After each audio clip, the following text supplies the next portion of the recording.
6 na taon akong naging paamo habang nakahiga ka sa kama. 6 na taon kong kinayod ang pambili ng gamot mo hanggang sa magkalyo ang aking mga kamay at mawalan ako ng dangal. Pero sa likod ng aking sakripisyo, nakatayo ka pala. Hindi lang nakatayo, kundi nakikipagniig sa ibang babae sa kama na binayaran ko ng aking dugo at pawis. Gael, akala mo ba habang buhay akong magiging tanga? Pwes, maghanda ka. Dahil ang asawang lumuluhod para magdasal noon ay siya ng hukom. Nawawasak sa inyo ngayon. Handa ka na bang magbayad? Huwag kang mag-alala, babe. Uto-uto yon. Paniwalang paniwala siyang baldado pa rin ako hanggang ngayon. She has no idea. Ang mga salitang yon ay hindi nanggaling sa isang panaginip at lalong hindi ito bunga ng aking imahinasyon. Malinaw kong narinig ang boses na yon. Malamig, may halong pangungutya at punong-puno ng sigla. Iyon ang boses ng aking asawa, si Gael. Hindi ito ang tinig ng isang taong nanghihina na parating humihingi ng tubig sa hating gabi. Ito ang tinig ng isang lalaking nagtatagumpay sa isang malupit na laro. Nakatayo ako sa labas ng pintuan ng aming kwarto, basang-basa mula sa malakas na buhos ng ulan. Ang tubig na tumutulo mula sa aking buhok ay humahalo sa pawis at pagod na nararamdaman ko matapos ang maghapon na pagtitinda sa palengke. Mahigpit ang pagkakahawak ko sa isang maliit na paper bag. Sa loob nito ay ang mamahaling gamot na nirekomenda ng doktor para sa kanyang therapy. Para mabili ito, napilitan akong isangla kanina lamang ang huling alaala ni inay, ang kanyang gintong singsing na pangkasal. Akala ko ay sulit ang lahat. Akala ko ay ito ang magiging susi para muli siyang makalakad. Ngunit tila ang tadhana ay may masakit na biro para sa akin. Dahan-dahan kong itinulak ng bahagya ang pinto, umaasa na mali ang aking dinig. Sana ay guni-guni ko lang ito. Sana ay kausap niya lang ang sarili niya sa pagtulog. Ngunit ang bumungad sa akin ay isang tanawin na dumurog sa aking puso ng pino. Si Gael, ang asawang 6 na taon kong pinaliguan, binihisan at binuhat na parang sanggol, ay nakatayo sa harap ng salamin. Nakatayo siya ng tuwid, walang bahid ng hirap o sakit. Inaayos niya ang kwelyo niya ng isang mamahaling polo shirt na hindi ko alam kung kailan niya nabili. Ang kanyang mga binti na akala ko ay wala ng lakas at kailangan kong imasahe gabi-gabi hanggang sa mamanhid ang aking mga daliri ay matatag na nakatapak sa sahig. Gumagalaw siya ng may liksi at yabang, tila nag-iinsayo ng isang presentasyon sa harap ng salamin. Pakiramdam ko ay binuhusan ako ng nagyayelong tubig. Kusang bumitiw ang aking mga daliri sa paper bag na hawak ko.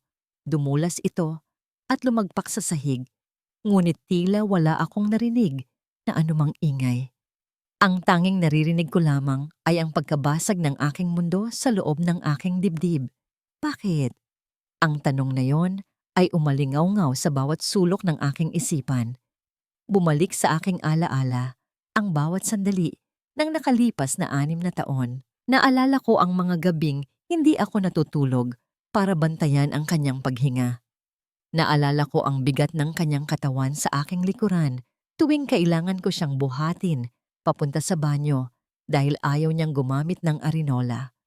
Naalala ko ang hiya na tinitiis ko tuwing nangungutang ako sa tindahan para lang may maipakain sa kanya. Habang ako ay nagkakasya na lamang sa bahaw at asin, tiningnan ko ang aking mga kamay. Puno ito ng kalyo, magaspang, at may mga peklat mula sa paglalaba at pagluluto. Ang mga kuko ko ay pudpod at marumi. Ito ang mga kamay na nag-alay ng lahat para sa kanya. At sa kabilang banda, nakita ko ang refleksyon ni Gael sa salamin. Makinis, mabango, at walang bahid ng paghihirap. Habang ako ay nabubulok sa hirap para buhayin siya, siya pala ay nabubuhay sa sarap habang niloloko ako. Ang kapansanan niya ay hindi sa katawan, kundi sa kanyang kaluluwa. Gusto kong sumigaw. Gusto kong pumasok sa loob at saktan siya. Gusto kong itanong kung paano niya nagawang paglaruan ng buhay ko ng ganito katagal. pero nanigas ang aking buong katawan. Tila may kung anong puwersa ang pumigil sa akin na gumalaw. Ang sakit ay napalitan ng isang nakakabiinging katahimikan sa aking utak. Sa gitna ng aking pagkabigla, isang panibagong tunog ang bumasag sa tensyon. Mula sa pintuan ng aming bahay, narinig ko ang pagpihit ng seradura. Hindi ito katok, hindi ito tawag. Ito ay tunog ng susi na ipinasok sa lock at dahan-dahang pinihit. Nanlaki ang aking mga mata. Ako lang at si Gael ang may susi ng bahay na ito. Si Doña Corazon ay nasa probinsya at hindi uuwi ngayong linggo. Sino ang may karapatang pumasok sa aming tahanan nang walang pasabi? Dahan-dahan akong umatras pabalik sa dilim ng pasilyo. Nagtatago sa likod ng malaking cabinet na pinaglagyan ko ng mga lumang gamit. Pinigilan ko ang aking paghinga. Ang pintuan ay bumukas at pumasok ang hangin na may amoy ng mamahaling pabango. Isang amoy na hindi kailanman naging pamilyar sa bahay na ito. Pumasok ang isang babae. Nakasuot siya ng pulang stiletto na lumilikha ng matunog na ritmo sa sahig. Kumikislap ang kanyang suot na hikaw sa ilalim ng ilaw. Hindi siya kumatok. Hindi siya nagtanong kung may tao. Pumasok siya na parang siya ang may-ari ng lugar. At ang mas masakit, nakita ko ang nangiti sa kanyang labi. Isang ngiti ng pag-aari. Alam niya kung nasaan ang kwarto. Alam niya kung sino ang naghihintay sa kanya. Napahapahawak ako sa aking dibdib. Kung ang pagtayo ni Gael ay parang saksak sa aking puso, ang pagdating ng babaeng ito ay parang dahan-dahang pagpihit ng kutsilyo sa sugat. Ang ulan sa labas ay patuloy sa pagbayo, ngunit mas malakas ang bagyong nagsisimulang mabuo sa loob ng aking pagkatao. Ganito na lang ba ang halaga ko? Matapos ang lahat ng bagyong sinuong ko para sa kanya, bakit ako pa ang naiwan sa ulan habang sila ay nagpapakasasa sa init na dapat ay sa akin? Hindi ako makagalaw sa aking kinatatayuan. Ang babaeng pumasok ay hindi estranghero. Kilala ko ang hubog ng kanyang katawan, ang ayos ng kanyang buhok, at maging ang paraan ng kanyang paghakbang. Siya si Mireya Solis, ang physical therapist na binabayaran ko ng triple tuwing linggo para tulungan si Gael na makalakad muli. Siya ang babaeng laging nagsasabi sa akin na kailangan ko pang magsipag sa trabaho dahil mahal ang gamutan. Siya ang babaeng tinuring ko na ring kaibigan at karamay sa aking paghihirap. Ngunit sa gabing ito, wala siyang dalang stethoscope o anumang kagamitang medikal. Ang dala niya ay isang mapangahas na ngiti at mga brasong sabik na yumakap sa aking asawa. Mula sa dilim, pinanood ko kung paano sinalubong ni Gael si Mireya. Walang hirap, walang saklay, walang iniindang sakit. Ang lalaking 6 na taon kong inalalayan sa pagtayo ay mabilis na humakbang palapit sa kanya at siniil ito ng halik. Isang halik na puno ng pagnanasa, malayo sa mga tuyo at malamig na halik na ibinibigay niya sa akin tuwing anibersaryo. Ang kanilang mga katawan ay nagdikit na tila ba matagal na silang nagkakaunawaan. Isang pamilyar na sayaw na hindi ko kailanman naging kapareha. Pakiramdam ko ay masusuka ako. Ang sikmura ko ay bumaligtad, hindi dahil sa gutom, kundi dahil sa tindi ng pandidiri. Ang bawat haplos ni Gael sa likod ni Mireya ay parang latigo na humahampas sa aking dignidad. Ito pala ang therapy na ginagawa nila tuwing wala ako. Ito pala ang dahilan kung bakit laging sarado ang pinto tuwing sesyon nila. Akmang susugod na sana ako, handang ibuhos ang lahat ng galit na naipon sa aking dibdib nang biglang bumukas ang pinto ng kusina.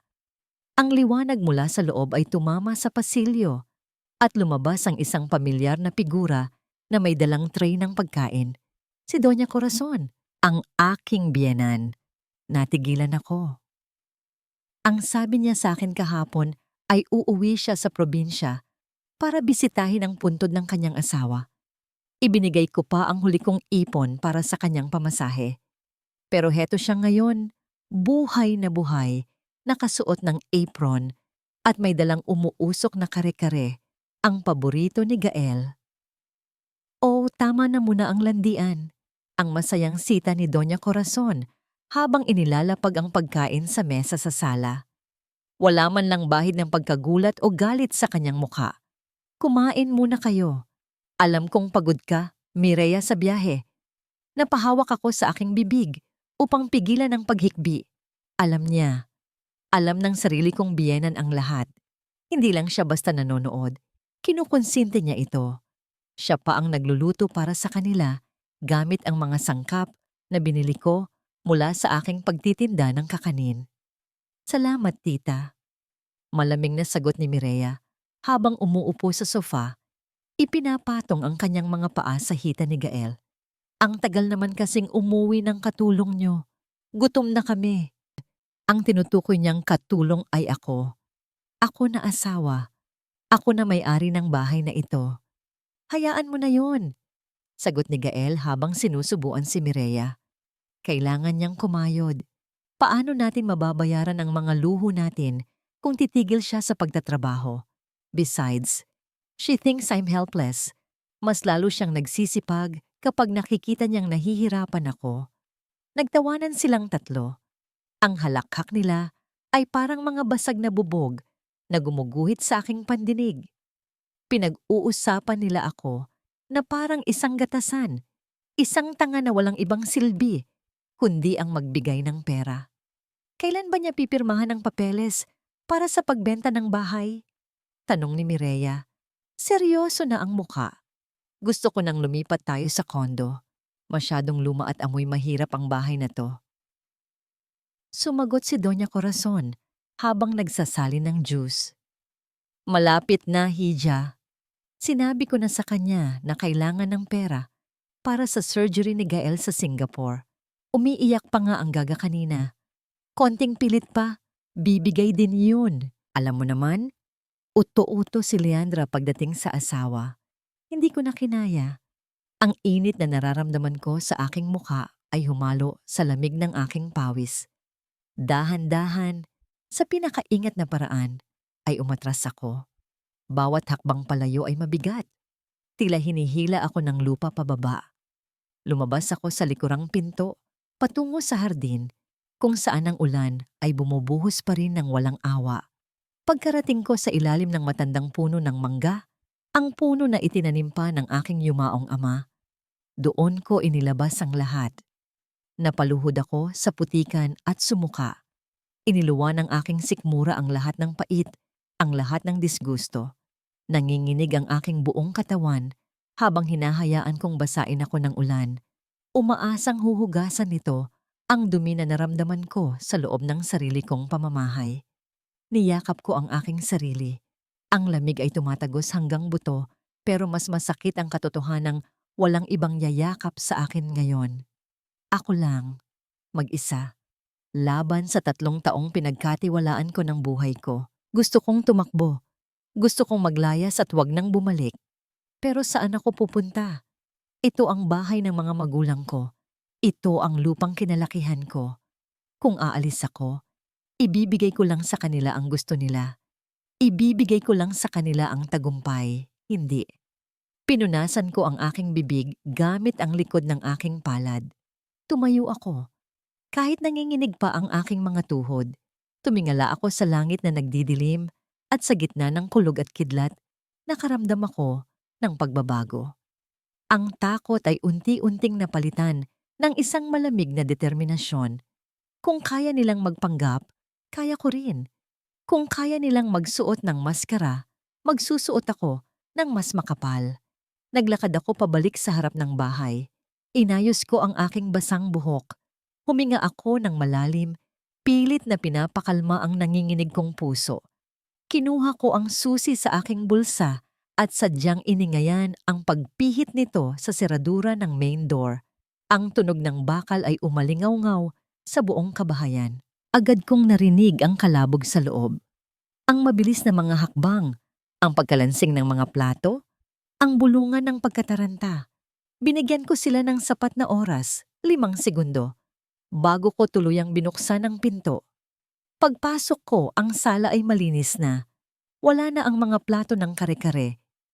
Si Mireya ay nakatayo sa gilid, Hawak ang isang clipboard, kunwari ay nagbabasa ng medical chart.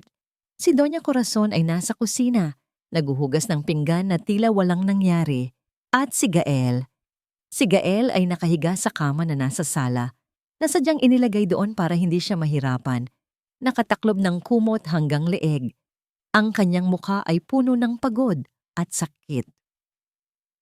Leandra, mahina niyang tawag. Ang boses ay nanginginig sa pekeng panghihina.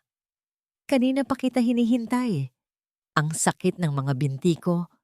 Tinitigan ko siya. Tinitigan ko ang babaeng ahas sa gilid. Tinitigan ko ang biyenan kong traidor. Pumukit ako ng isang nangiti. Isang nangiti na hindi umabot sa aking mga mata. Isang ngiti na nagtatago ng isang patalim. Nandito na ako, mahal. Sagot ko. Ang boses ko ay matamis. Ngunit may halong lason na ako lang ang nakakaalam. Lumapit ako sa kanya at hinawakan ng kanyang pisngi. Malamig ang kanyang balat, pero alam kong pawis na pawis siya sa takot. Huwag kang mag-alala. Aalagaan kita sa paraang hindi mo malilimutan.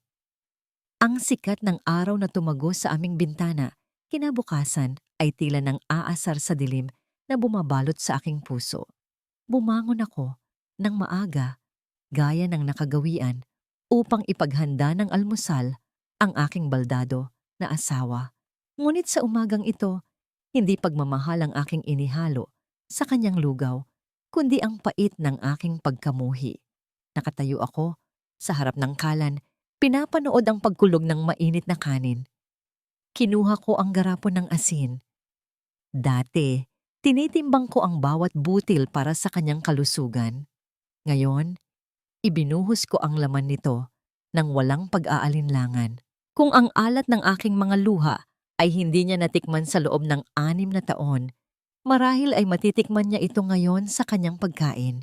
Dinala ko ang tray sa sala kung saan siya naghihintay, nakaupo sa kanyang wheelchair na para bang isa itong trono ng kanyang panloloko. Naroon din si Doña Corazon, nagbabasa ng dyaryo at hinihintay na pagsilbihan ko sila. Good morning, mahal. Bati ko, gamit ang pinakamatamis kong boses na halos masuka ako sa sarili kong kaplastikan. Inilapag ko ang mangkok sa harap niya. Sumubo si Gael ng malaki, sabik na sabik. Ngunit pagkalipas ng ilang sandali, ang kanyang mukha ay namula at napangiwi. Muntik na niyang iluwa ang pagkain, pero pinigilan niya dahil nakatingin ako ng may pag-aalala. Bakit, mahal? May problema ba? Tanong ko habang hinihimas ang kanyang likod. Uminom siya ng tubig ng mabilis. Ang kanyang lalamunan ay gumagalaw sa paglunok ng alat. Medyo maalat yata ngayon, Leandra. Gusto mo ba akong patayin sa high blood? Nagtakip ako ng bibig, umaarte ng pagkagulat. Naku, patawarin mo ako. Baka nanginginig lang ang kamay ko kanina. Alam mo naman, pagod na pagod ako sa paglalaba kahapon para may pambili tayo ng gamot mo. Hayaan mo, sa susunod, titikman ko ng maigi. Nakita ko ang pagtiim ng kanyang bagang.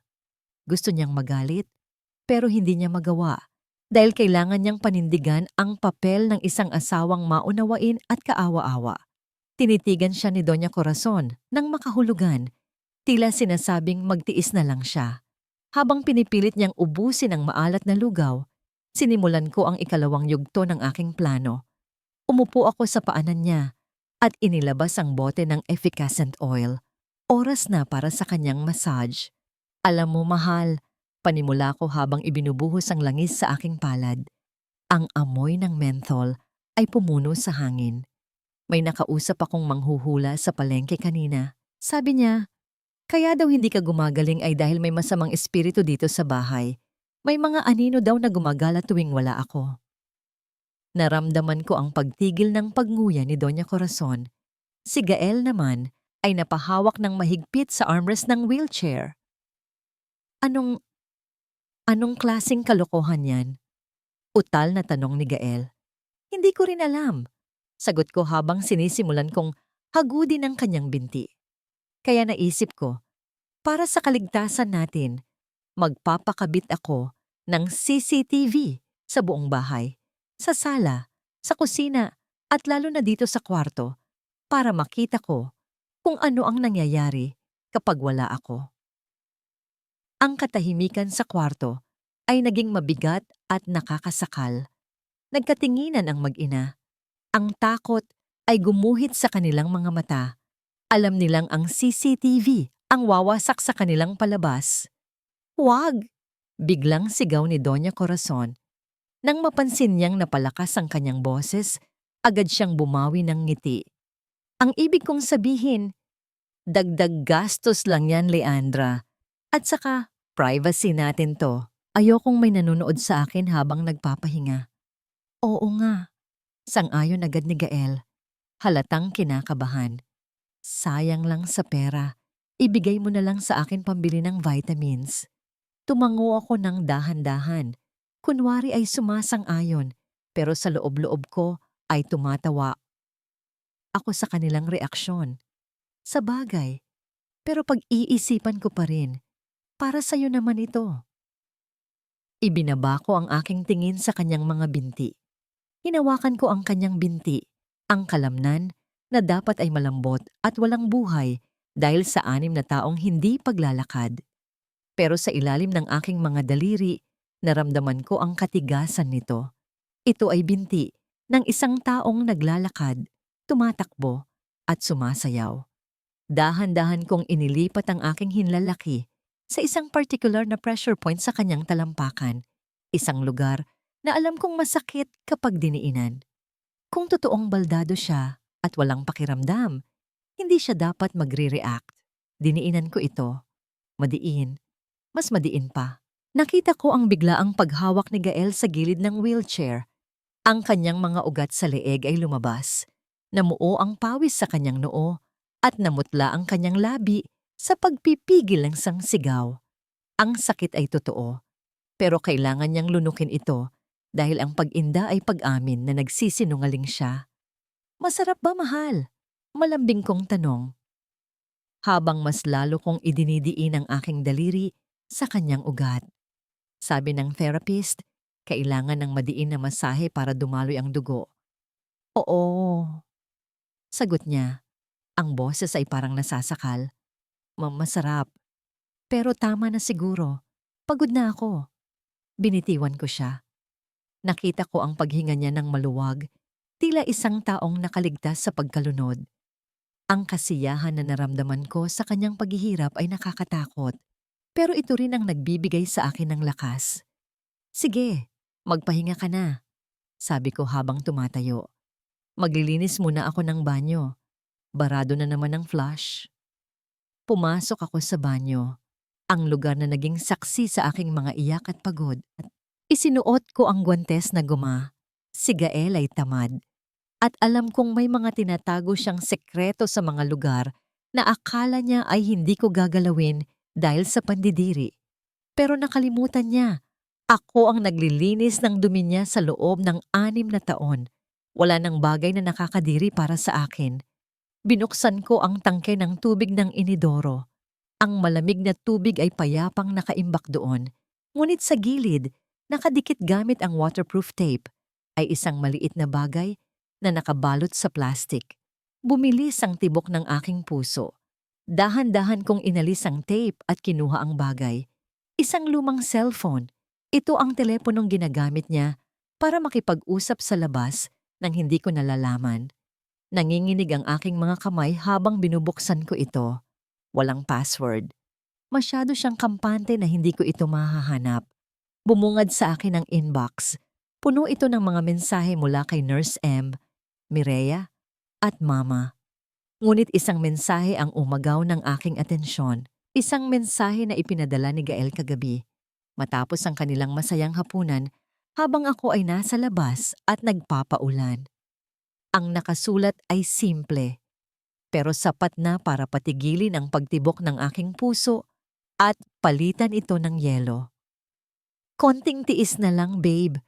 Kapag napapirma na ng tanga yung bentahan ng bahay, itutuloy na natin ang plano. Aksidente sa hagdanan. Mabilis, malinis, tapos tayo na ang bahala sa insurance niya." Napaupo ako sa sahig ng banyo. Ang lamig ng tiles ay tumagos sa aking balat. Hindi lang pala pagnanakaw ang plano nila. Hindi lang panloloko. Gusto nila akong patayin. Ang aking buhay na inalay ko para sa kanya ay kikitilin niya kapag wala na akong silbi. Ibinalik ko ang telepono sa plastic at idinikit muli sa tangke.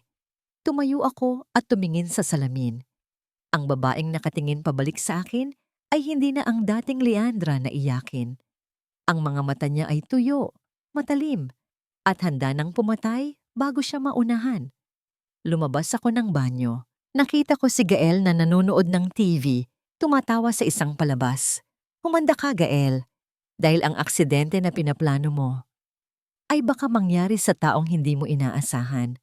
Ang amoy ng lumang papel at matapang na kape ang sumalubong sa akin pagpasok ko sa maliit na opisina sa ikalawang palapag ng gusali. Ito ang santuwaryo ni Attorney Inigo Valdez, ang anak ng dating abogado ng aking ama. Sa loob ng mahabang panahon, hindi ako tumuntong dito dahil sa hiya. Paano nga naman ako haharap sa kababata kong naging matagumpay na abogado habang ako ay naging isang alipin sa sarili kong pamamahay? Ngunit ang takot na mamatay ay mas matimbang kaysa sa hiya. Ang banta sa text message ni Gael ay nagsilbing gatong upang sunugin ko ang aking pride. Nakaupo si Inigo sa likod ng kanyang mesa, abala sa pagbabasa ng makapal na dokumento. Nang maramdaman niya ang aking presensya, dahan-dahan niyang iniangat ang kanyang tingin. Hindi ko makakalimutan ang pagbabago ng ekspresyon sa kanyang mukha. Mula sa seryosong profesional, napalitan ito ng gulat. At pagkatapos ay isang malalim na lungkot na pilit niyang itinatago. Tinitigan niya ako mula sa aking buhok na basta na lang itinali, sa aking lumang damit na kupas na ang kulay, hanggang sa aking mga kamay na puno ng galos at kalyo. Sa kanyang mga mata, nakita ko ang refleksyon ng kung ano ang ginawa sa akin ng 6 na taong pagpapakamartir. Isang tuyot na bulaklak na malapit ng madurog. Leandra. Ang boses niya ay mahina, puno ng hindi makapaniwalang tono. Tumayo siya agad at umikot sa mesa para salubungin ako. Anong nangyari sa'yo? Ilang taon na tayong hindi nagkita, pero parang pasan mo ang buong mundo. Sa sandaling marinig ko ang kanyang pag-aalala, isang tunay na pag-aalala na walang halong panloloko o panghuhusga, bumigay ang pader na itinatayo ko. Ang aking mga tuhod ay nanghina at napakapit ako sa sandalan ng silya para hindi ako matumba. Inalalayan niya ako paupo. Hindi niya ako niyakap. Marahil ay dahil ramdam niyang nanginginig ako at ayaw niyang dagdagan ang bigat ng loob ko. Sa halip, tahimik siyang kumuha ng baso at pitsel. Ang tunog ng tubig na ibinubuhos niya ay tila isang musika ng kapayapaan sa gitna ng ingay sa aking utak. Inilapag niya ang baso at isang kahon ng tissue sa aking harapan. Pagkatapos ay umupo siya sa kabilang silya, naghihintay ng may pasensya. Ininom ko ang tubig.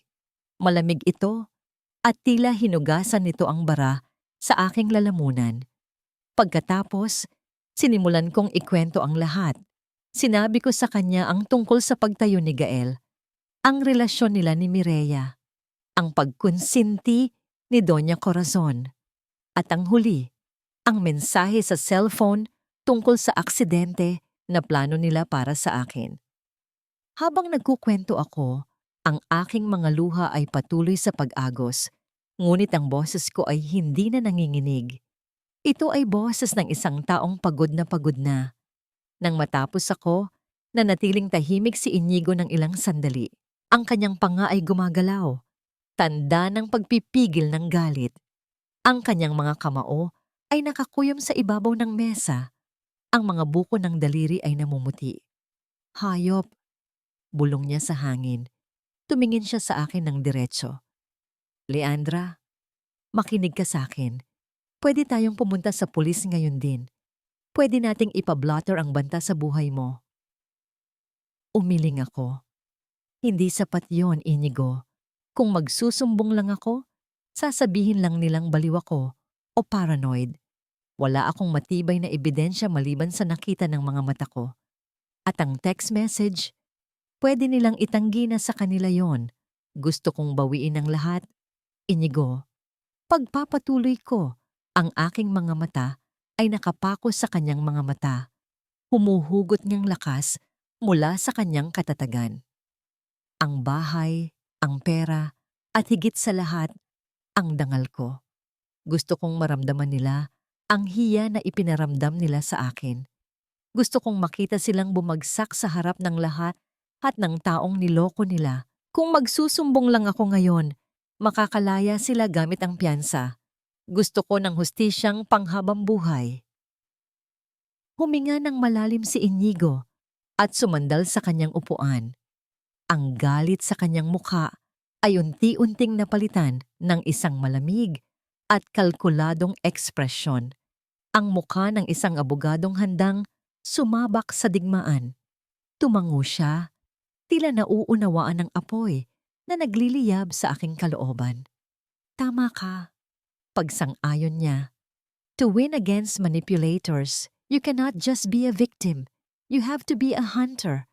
Binuksan niya ang isang laci sa ilalim ng kanyang mesa. Wala akong narinig na kalabog o ingay ng bakal. Tanging ang swabe na pag-usad ng drawer. Mula rito, inilabas niya ang ilang maliliit na kagamitan at inilapag sa ibabaw ng mesa. Kinuha niya ang isang bagay na mukhang ordinaryong itim na ballpen at isang maliit na bagay na kasing laki lang ng butones. Spy cameras, paliwanag niya. High resolution, motion activated, at kayang mag-record ng boses kahit sa mahinang bulungan. Ilagay mo ito sa mga lugar na hindi nila paghihinalaan. Sa mata ng teddy bear, sa ilalim ng lampshade, o kaya sa butas ng aircon. Tinitigan ko ang mga kagamitan. Ito ang magiging sandata ko. Ito ang magiging mga mata ko sa dilim. Leandra, tawag muli ni Inigo sa akin. Nang mag-angat ako ng tingin, may halong pag-aalala at seryosong babala sa kanyang tinig. May isa pa akong nalaman.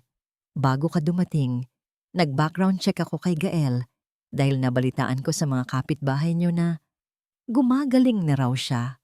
Hinanap ko ang police report ng aksidente niya 6 na taon na ang nakakaraan. Kumabog ng malakas ang dibdib ko. Anong nakita mo? Wala. Sagot niya ng may diin. Walang police report.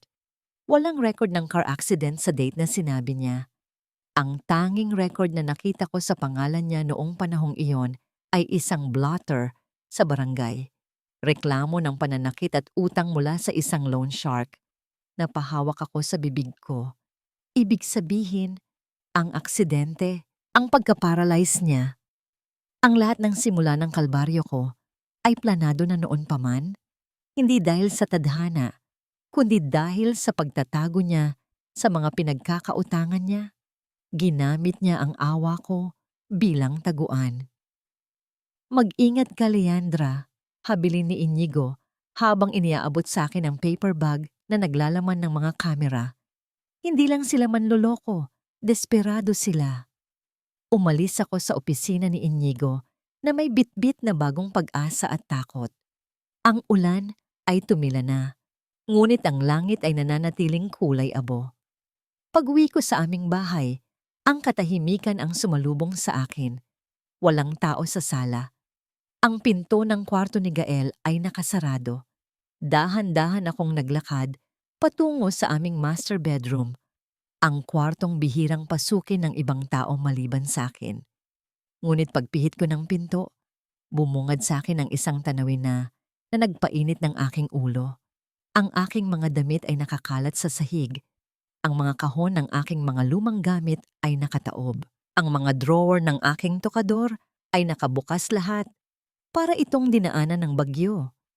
At sa gitna ng kaguluhang iyon, nakita ko si Doña Corazon.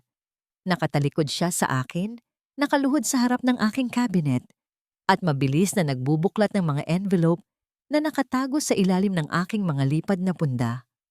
Ang kanyang mga kamay ay nanginginig sa pagmamadali. Ang kanyang leeg ay basa ng pawis. Hinahanap niya ang titulo ng lupa. Hinahanap niya ang huling alas na meron ako. Hindi niya naramdaman ang pagpasok ko. Masyado siyang lunod sa kanyang kasakiman.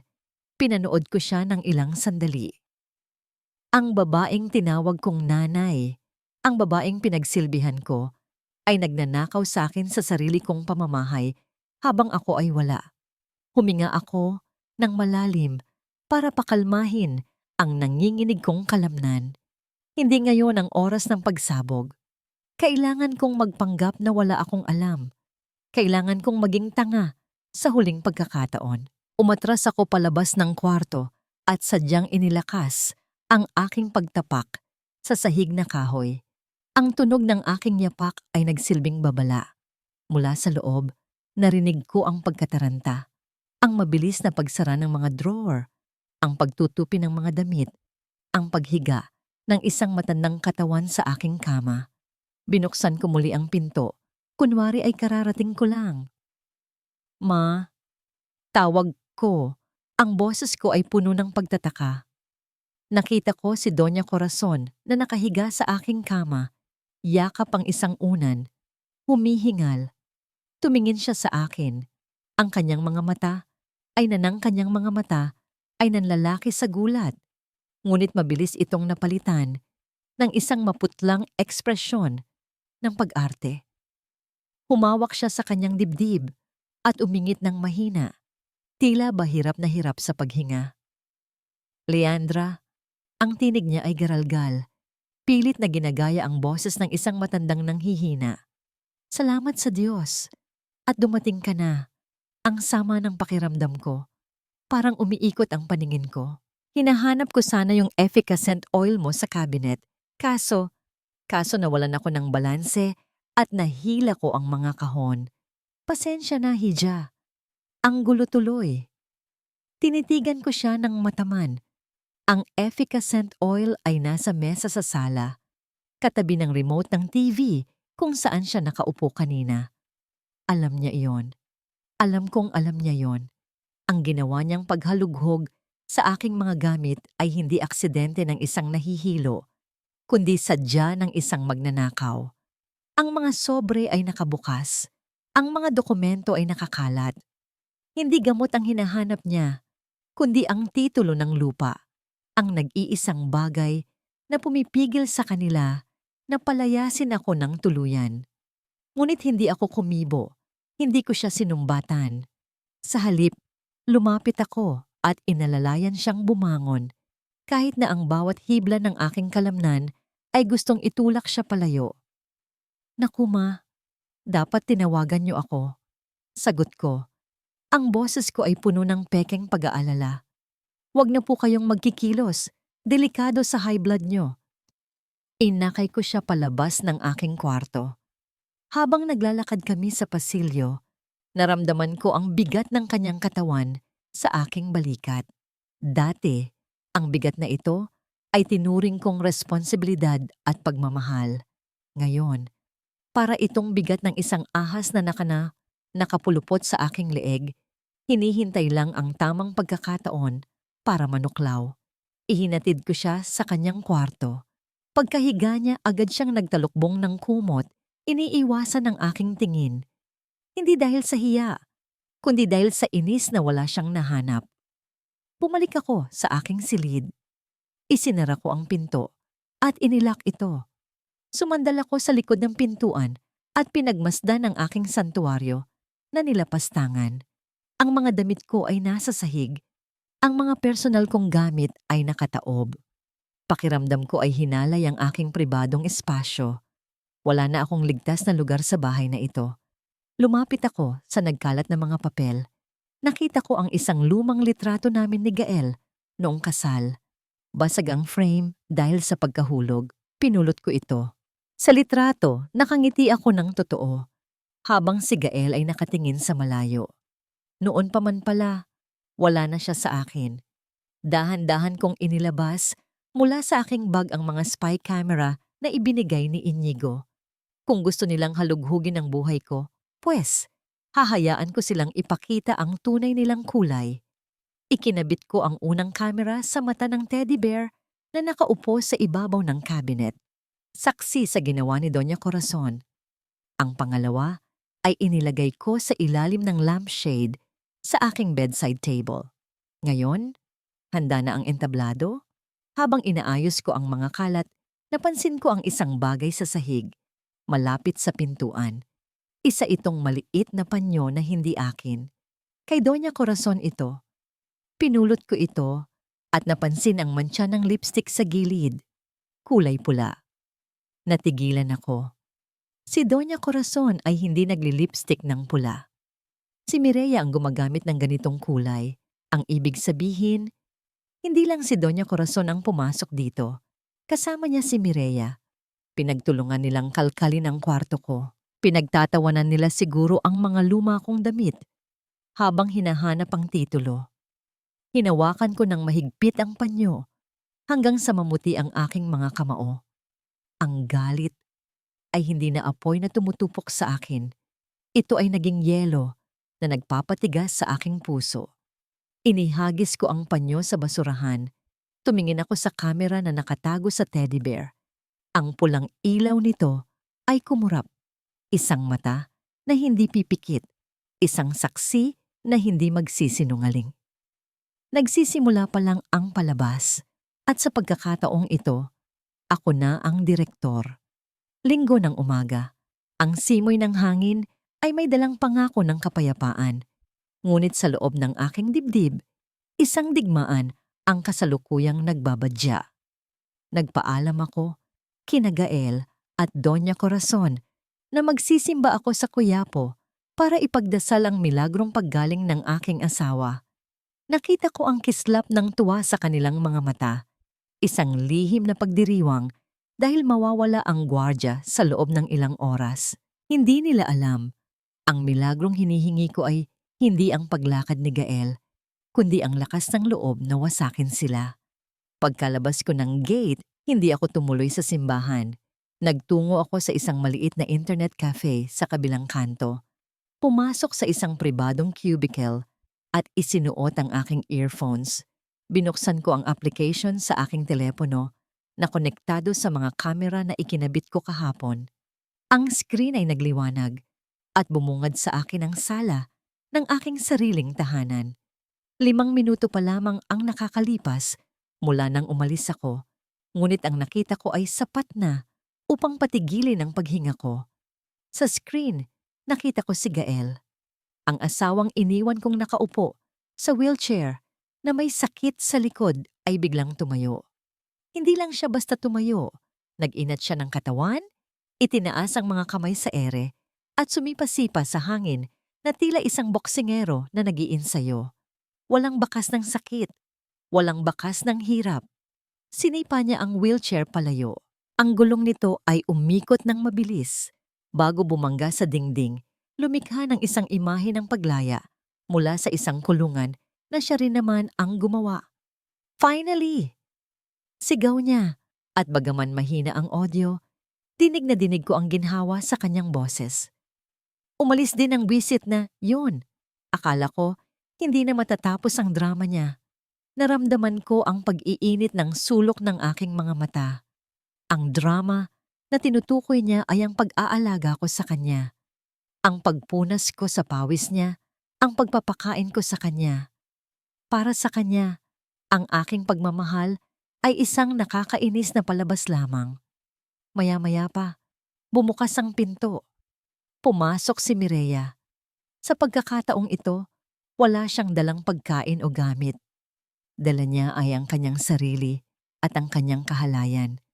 Agad siyang sinalubong ni Gael ng isang mahigpit na yakap. Binuhat siya nito. Binuhat ng asawa kong paralyzed at inikot-ikot sa ere. Nagtatawanan sila. Ang saya sa kanilang mga mukha ay parang laso na unti-unting pumapatay sa natitirang pag-asa sa puso ko. Ang galing mo talagang umarte, babe. Puri ni Mireya habang hinahaplos ang mukha ni Gael. Konting tiis na lang. Kapag nakuha na natin ang pera, goodbye Philippines na tayo. Iwanan mo na yung losyang mong asawa. Huwag kang mag-alala, sagot ni Gael habang hinahalikan ang leeg ni Mireya. Ang bahay na ito, ang lupa, lahat yan magiging pera natin. Si Leandra, bahala na siya sa buhay niya. Baka nga magpasalamat pa siya kapag nawala ako eh. Pinanood ko silang maglakad patungo sa aming kwarto. Ang kwartong nilapastangan na ni Doña Corazon kahapon. Sa screen ng camera na nakakabit sa teddy bear, nakita ko silang pumasok. Nakita ko kung paano binuksan ni Mireya ang aking cabinet at kinuha ang isa sa mga paborito kong silk robe, regalo ng aking yumaong ina. Isinuot niya ito at rumampas sa harap ni Gael. Tinatawanan ng estilo ng damit. Ang aking mga kamay ay nanginginig sa ibabaw ng keyboard ng computer. Ang bawat tawa nila ay parang latigo. Ang bawat halik ay parang sampal. Gusto kong patayin ang monitor. Gusto kong umiwas. Pero pinilit ko ang sarili kong manood. Kailangan ko ito. Kailangan kong ipunin ang bawat segundo ng kanilang kataksilan. Bilang bala sa aking baril, ni-record ko ang lahat. Bawat galaw, bawat salita, bawat plano ng pagnanakaw at pagtakas. Ini-upload ko ito sa cloud storage na ginawa ni Inigo para sa akin. Ligtas na ang ebidensya. Hindi na nila ito mabubura. Nang magsimula silang maging mapusok sa ibabaw ng kama, kung saan kami natutulog, doon ko na pinatay ang screen. Sapat na ang nakita ko. Sapat na para mamatay ng tuluyan ang Leandra na nagmahal kay Gael. Umuwi ako ng gabi na. Ang bahay ay tahimik na muli, malinis, at walang bakas ng kasalanang naganap kanina. Si Gael ay nasa wheelchair ulit, nagbabasa ng Biblia, isang nakakasulasok na props, at si Doña Corazon ay nagro-rosaryo. Hindi ako kumibo. Dumiretso ako sa aking maliit na workspace sa sulok ng kusina. Binuksan ko ang aking lumang makina ng pananahi. Kailangan ko ng outlet. Kailangan kong ilabas ang galit ko sa paraang produktibo. Kinuha ko ang isang rolyo ng pulang tela, isang tela na matagal ko nang itinago para sa isang espesyal na okasyon. Sinimulan kong paandarin ang makina. Ang karayom ay mabilis na tumutusok sa tela, paulit-ulit, madiin, at walang awa. Ang bawat tusok ng karayom ay inialay ko sa bawat kasinungalingan ni Gael. Ang bawat putol ng sinulid ay para sa bawat pangako niyang napako. Habang nananahi ako, suot ko ang earphones kung saan naka-live feed pa rin ang audio mula sa kwarto ni Gael. Narinig ko siyang may kausap sa telepono. Ibang boses naman. Lalaki. Malalim at may halong pagbabanta. Oo, boss. Isang buwan na lang. Promise, may buyer na kami ng bahay. Kapag napapirma ko na ang asawa ko, diretso agad sa'yo ang bayad. Huwag niyo lang akong ipapapatay. Natigil ang pagpadyak ko sa makina. Ang katahimikan ay bumalot sa akin. Tang. Malaking utang sa sindikato. Kaya pala desperado silang makuha ang titulo. Hindi lang ito para sa luho o sa pagtakas kasama ang kanyang kabit. Ang buhay ni Gael ay nakasangla sa mga demonyo at ako ang napili niyang gawing pambayad. Ang aking tahanan, ang pamana ng aking mga magulang ay magiging kabayaran sa kanyang bisyo sa sugal. At kung hindi ito maibebenta sa oras, ang buhay ko naman ang kukunin para makuha ang insurance money.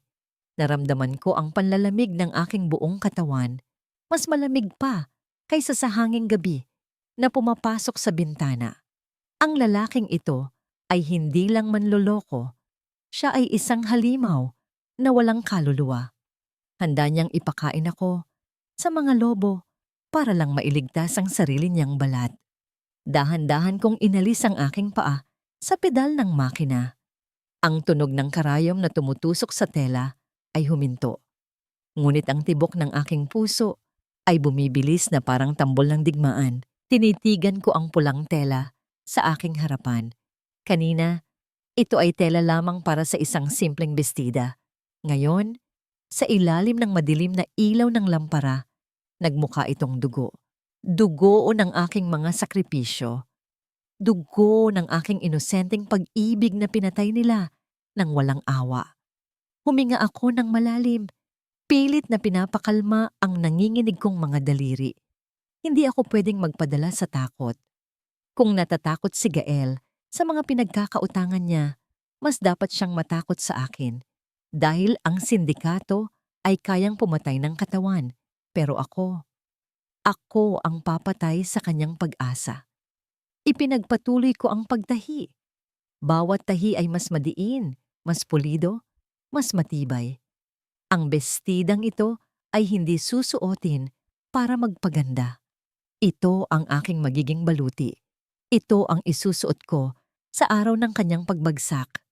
Ilang sandali pa, narinig ko ang boses ni Gael mula sa sala. Tinatawag niya ako. Ang boses niya ay masigla, tila walang bakas ng takot na narinig ko kanina sa telepono. Leandra, halika dito sandali. May maganda akong balita sa'yo. Pinatay ko ang makina at ang audio feed. Huminga ako ng malalim. Inihanda ang aking sarili na muling isuot ang maskara ng isang mapagmahal at walang alam na asawa. Tumayo ako at naglakad patungo sa sala. Nakita ko si Gael na nakangiti ng malapad. Ang kanyang mga mata ay kumikinang sa pekeng kagalakan. Si Doña Corazon ay nakaupo rin sa tabi niya, halatang kasabwat sa kung anuman ang sasabihin ng kanyang anak. Ano yon, mahal? Tanong ko. Sinisikap na gawing natural ang aking boses. Hinawakan niya ang aking kamay. Malamig ito, marahil sa kaba. Naisip ko, mahal, bakit hindi natin i-celebrate ang anniversary natin ng mas maaga? Isang malaking party. Para maipakita ko sa lahat kung gaano ako kaswerte na maging asawa mo. Pinagmasdan ko ang kanyang mukha. Isang malaking party. Isang pagtitipon kung saan naroon ang lahat ng aming mga kapitbahay at kamag-anak. Isang perpektong entablado para sa kanyang susunod na hakbang. At pagpapatuloy niya, lalong humigpit ang hawak sa aking kamay para i-announce na rin ang isang malaking sorpresa para sa future natin. Ngumiti ako pabalik sa kanya, isang ngangiting kasing lamig ng yelo. Alam na alam ko kung ano ang sorpresa na yon. Ang sorpresa ay ang pagpilit sa akin na pumirma sa kontrata ng pagbebenta ng bahay sa harap ng maraming tao upang gamitin ang kanilang presensya bilang panggigipit. Ang sorpresa ay ang pagpirma ko sa sarili kong death warrant. Talaga? Sagot ko. Ang boses ko ay puno ng huwad na pananabik. Napakagandang ideya niyan, mahal. Sige, paghahandaan natin yan. Ang mga sumunod na araw ay ginugol ko sa paggalaw sa dilim. Sa umaga, ako pa rin si Leandra, na martir, nagluluto, naglalaba, at nag-aalaga sa isang pekeng may sakit. Ngunit pagsapit ng hapon, habang si Gael ay abala sa kanyang therapy, kasama si Mireya at si Doña Corazon ay natutulog ng siesta, ako ay nagiging ibang tao. Ako ay nagiging isang strategistang naghahanda para sa digmaan. Gamit ang isang lumang laptop na itinago ko sa ilalim ng mga retaso ng tela, isa-isa kong tinawagan ang mga dati kong kliyente. Mga kliyenteng humanga sa aking mga disenyo bago pa man ako ikasal. Sabi ko, kailangan kong magbenta ng mga luma kong sketch at ready-made na damit para makalikom ng pera para sa operasyon ni Gael. Ang awa sa kanilang mga boses ay naging daan para mabili nila ang lahat ng walang tanong. Bawat bank transfer notification na lumalabas sa screen ng aking telepono ay parang isang patak ng ulan sa isang tigang na lupa. Ang mga numerong nadadagdag sa aking sikretong bank account ay hindi lang pera. Ito ay ang binhi ng aking kalayaan. Sa kauna-unahang pagkakataon, sa loob ng 6 na taon, nakaramdam ako ng kapangyarihan. Isang kapangyarihan na hindi nakadepende sa pagmamahal ng iba, kundi sa sarili kong kakayahan. Habang lumalaki ang aking pondo, lumalaki rin ang aking tapang. Tinawagan ko si Inigo isang gabi habang nasa banyo ako. Ang tunog ng gripo ay nagsisilbing takip sa aking bulong. Inigo, kailangan kong malaman ang lahat tungkol sa utang ni Gael. Sabi ko, ang boses ko ay mariin at walang bakas ng pag-iyak. Ilang araw ang lumipas bago siya tumawag pabalik. Ang balitang dala niya ay mas masahol pa sa aking inaasahan. Leandra, hindi lang ito simpleng utang sa sugal, sabi ni Inigo sa kabilang linya. Ang kanyang boses ay puno ng pag-aalala. May kasunduan siya sa sindikato. Kung hindi niya mababayaran ang kalahating milyon sa loob ng isang buwan, may dalawa siyang pagpipilian. Ibenta ang bahay o ibigay ka sa kanila. Nabitawan ko ang telepono. Dumulas ito sa aking palad at bumagsak sa sahig. Mabuti na lang at hindi nabasag. Ang bigat ng hangin sa aking paligid ay tila dumoble.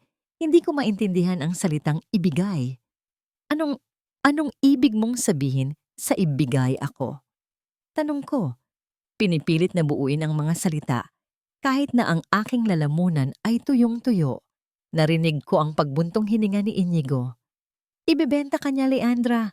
Gagamitin kanilang collateral sa kanilang mga illegal na negosyo. Itatago kanila hanggang sa may magbayad para sa'yo. O mas masahol pa, para sa kanila, isa ka lang bagay na may presyo. Napahawak ako sa dingding para suportahan ang aking sarili. Ang aking asawa. Ang lalaking pinangakuan kong mamahalin habang buhay ay tinuring akong isang produkto na pwedeng ipagpalit sa pera. Ang aking halaga sa kanya ay kalahating milyon. Kinabukasan, lumabas ako ng bahay na parang walang buhay. Kailangan kong makalanghap ng hangin. Kailangan kong makakita ng ibang bagay maliban sa 4 na sulok ng bahay na naging kulungan ko. Sa palengke, sa gitna ng ingay at amoy, ng sari-saring paninda, isang tanawin ang pumukaw sa aking atensyon. Sa isang eskinita, nakita ko ang isang payat na aso. Ang balahibo nito ay magulo at puno ng putik. Nanginginig ito sa takot, at sa kanyang mga mata ay nakita ko ang parehong lungkot at pagod na nakikita ko sa salamin araw-araw. May mga bata na binabato ito, pinagtatawanan ng kanyang kalagayan. Hindi ako nagdalawang isip. Itinaboy ko ang mga bata at dahan-dahang lumapit sa aso. Hindi ito tumakbo. Tumingin lang ito sa akin. Tila naghihintay ng isa pang sipa. Sa halip, inabot ko ang aking kamay at hinaplos ang kanyang ulo. Sa sandaling iyon, dinala ko siya pauwi. Pinaliguan ko siya sa likod bahay at binigyan ng pagkain. Habang pinapanood ko siyang kumain ng sabik, isang salita ang pumasok sa aking isip. Laya, bulong ko. Mula ngayon, ang pangalan mo ay Laya. Ang pag-aalaga kay Laya ay naging pag-aalaga ko na rin sa aking sarili. Sa pagbibigay ko sa kanya ng pagmamahal na ipinagkait sa akin, unti-unti kong naramdaman ang paghilom ng aking mga sugat. Sa unang pagkakataon sa loob ng 6 na taon, ginawa ko ang isang bagay para lang sa aking sarili. Dumaan ako sa isang ice cream parlor at bumili ng pinakamahal na sorbetes na nakita ko. Umupo ako sa isang bench sa parke, kasama si Laya sa aking paanan. Habang dahan-dahan kong sinusubo ang malamig at matamis na ice cream, naramdaman ko ang pagtulo ng aking luha. Hindi ito luha ng pait, kundi luha ng paglaya. Ang simpleng sarap ng sorbetes ay isang paalala na mayroon pa ring matamis sa buhay, kung hahanapin ko lang. Habang pauwi na kami, isang babaeng naglalako ng gulay ang humarang sa akin. Hindi ko siya kilala. Ang kanyang mukha ay puno ng hiwaga at awa. Ikaw ang asawa ni Gael, hindi ba? Tanong niya. Ang boses ay mahina. Tumango ako. Mag-ingat ka sa physical therapist na yan. Babala niya. Ahas yan. Marami na yang sinirang pamilya. Huwag kang iinom ng kahit anong ibibigay niya sa'yo. Bago pa man ako makapagtanong, mabilis na siyang nawala sa gitna ng maraming tao. Pag-uwi ko ng bahay, sinalubong ako ng isang malamig na katahimikan. Nakaupo si Doña Corazon sa sala. Hinihintay ako. Ang kanyang mukha ay seryoso, ngunit merong isang pekeng na ngiti sa kanyang mga labi. Leandra, hija, tawag niya sa akin. May inilapag siyang mga papel sa ibabaw ng lamesa. Para sa future niyo ni Gael to, isang maliit na investment. Lumapit ako. Tiningnan ko ang mga papel. Sa itaas, nakasulat ng malinaw ang mga salita. Life insurance application. Kinuha ko ang dokumento. Ang aking mga daliri ay hindi nanginginig. Malamig ang aking pakiramdam, ngunit kalmado. Tiningnan ko ang bawat linya, bawat detalye, at sa pinakailalim, sa espasyo para sa pangalan ng benepisyaryo, nakasulat ang pangalan niya. Beneficiary, Gael R. Navarro. Inabutan ako ni Doña Corazon ng ballpen. Pirmahan mo na, Hija, para may seguridad kayo. Hindi natin alam ang mangyayari bukas. Hawak ko ang ballpen. Ang dulo nito ay nakatutok sa linya kung saan dapat kong ilagda ang aking pangalan. Sa isang pirma, magiging mas malapit sila sa kanilang plano. Sa isang pirma, magiging mas mahalaga akong patay kaysa buhay.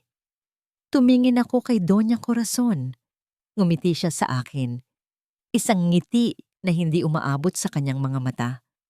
Isang ngiti ng buwitre na naghihintay sa pagkamatay ng kanyang biktima. Ang hawak kong ballpen ay tila naging isang piraso ng yelo sa aking mga daliri. Tinitigan ko ang papel ng life insurance. Ang pangalan ni Gael ay nakasulat doon na parang isang hatol ng kamatayan para sa akin. Ngumiti ako kay Doña Corazon, isang ngiting kasing tamis ng lason, at dahan-dahang isinara ang takip ng ballpen. Pag-iisipan ko po, Ma, sabi ko sa kanya. Mahirap magdesisyon ng biglaan sa mga ganitong bagay. Kailangan kong ipagdasal. Nakita ko ang pagkunot ng kanyang noo, ang bahagyang pagkadismaya sa kanyang mga mata. Inaasahan niyang pipirma ako nang walang tanong, tulad ng dati. Ngunit ang Leandra, nakaharap niya ngayon ay hindi na ang dating sunod-sunuran. Hindi na niya ako napilit.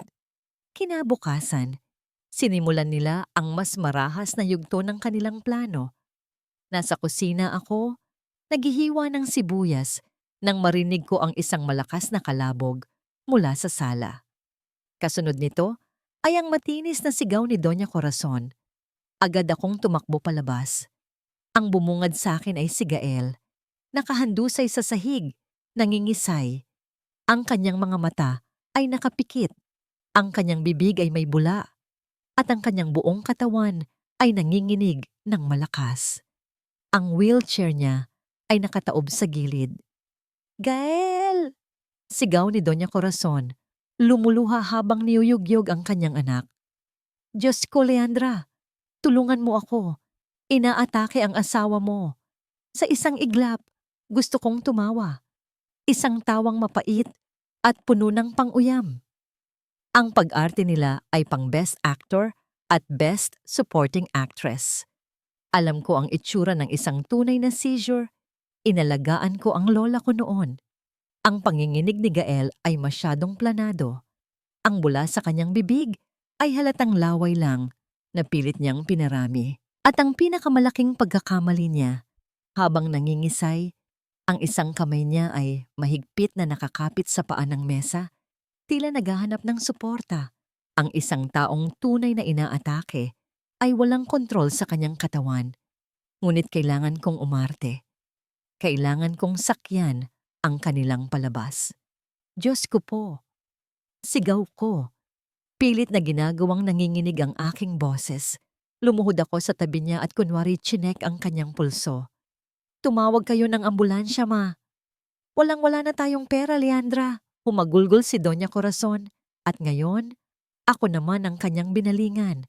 Ang kanyang mga luha ay biglang naging mga akusasyon. Kung pumayag ka lang na ibenta ang bahay, sana ay may pampagamot tayo. Tingnan mo ang nangyayari sa anak ko. Namamatay siya dahil sa katigasan ng ulo mo. Hinayaan ko siyang isisi sa akin ang lahat. Hinayaan kong marinig ng mga kapitbahay na sumilip sa bintana ang kanyang mga paninisi. Habang siya ay nagwawala, ako ay nag-aalala sa kalagayan ni Gael. Maya-maya pa, himala. Unti-unting huminto ang pangingisay ng aking asawa. Huminga siya ng malalim at dahan-dahang iminulat ang mga mata, tila isang aktor na tapos na sa kanyang eksena. Leandra, Bulong niya, ang boses ay mahina at pagod. Patawarin mo na ako kung pabigat ako sa'yo. Iyon ang huling patak. Ang paggamit niya ng awa bilang sandata ay ang pinakasukdulan ng kanyang kasamaan. Pinunasan ko ang aking pekeng luha. Tumingin ako sa kanilang dalawa. Ang aking mukha ay larawan ng isang asawang bigo at talunan. Sige na, sabi ko. Ang aking boses ay basag. Payag na ako. Ibenta na natin ang bahay. Nakita ko ang pagliwanag ng kanilang mga mukha. Ang pagkapanalo ay sumilay sa kanilang mga ngiti. Ngunit agad nila itong tinakpan ng pekeng pag-aalala. Pero dugtong ko at muli silang natigilan. May isang kondisyon ako. Tumingin ako kay Gael. Gawin natin ito sa party. Sa harap ng lahat ng kamag-anak at kaibigan. Doon ko pipirmahan ang kontrata para makita ng lahat na ang huling pamana ng mga magulang ko ay ibinibigay ko sa iyo dahil sa pagmamahal ko para walang masabi ang ibang tao. Nagkatinginan ang mag-ina. Ang plano ko ay perpekto para sa kanila. Ang pagpirma ko sa harap ng maraming tao ay magiging isang palabas ng aking pagmamartir at walang sino man ang maghihinala na pinilit nila ako. Napakabuti mo, Leandra, sabi ni Gael. May pekeng luha sa kanyang mga mata. Pangako, babawi ako sa'yo.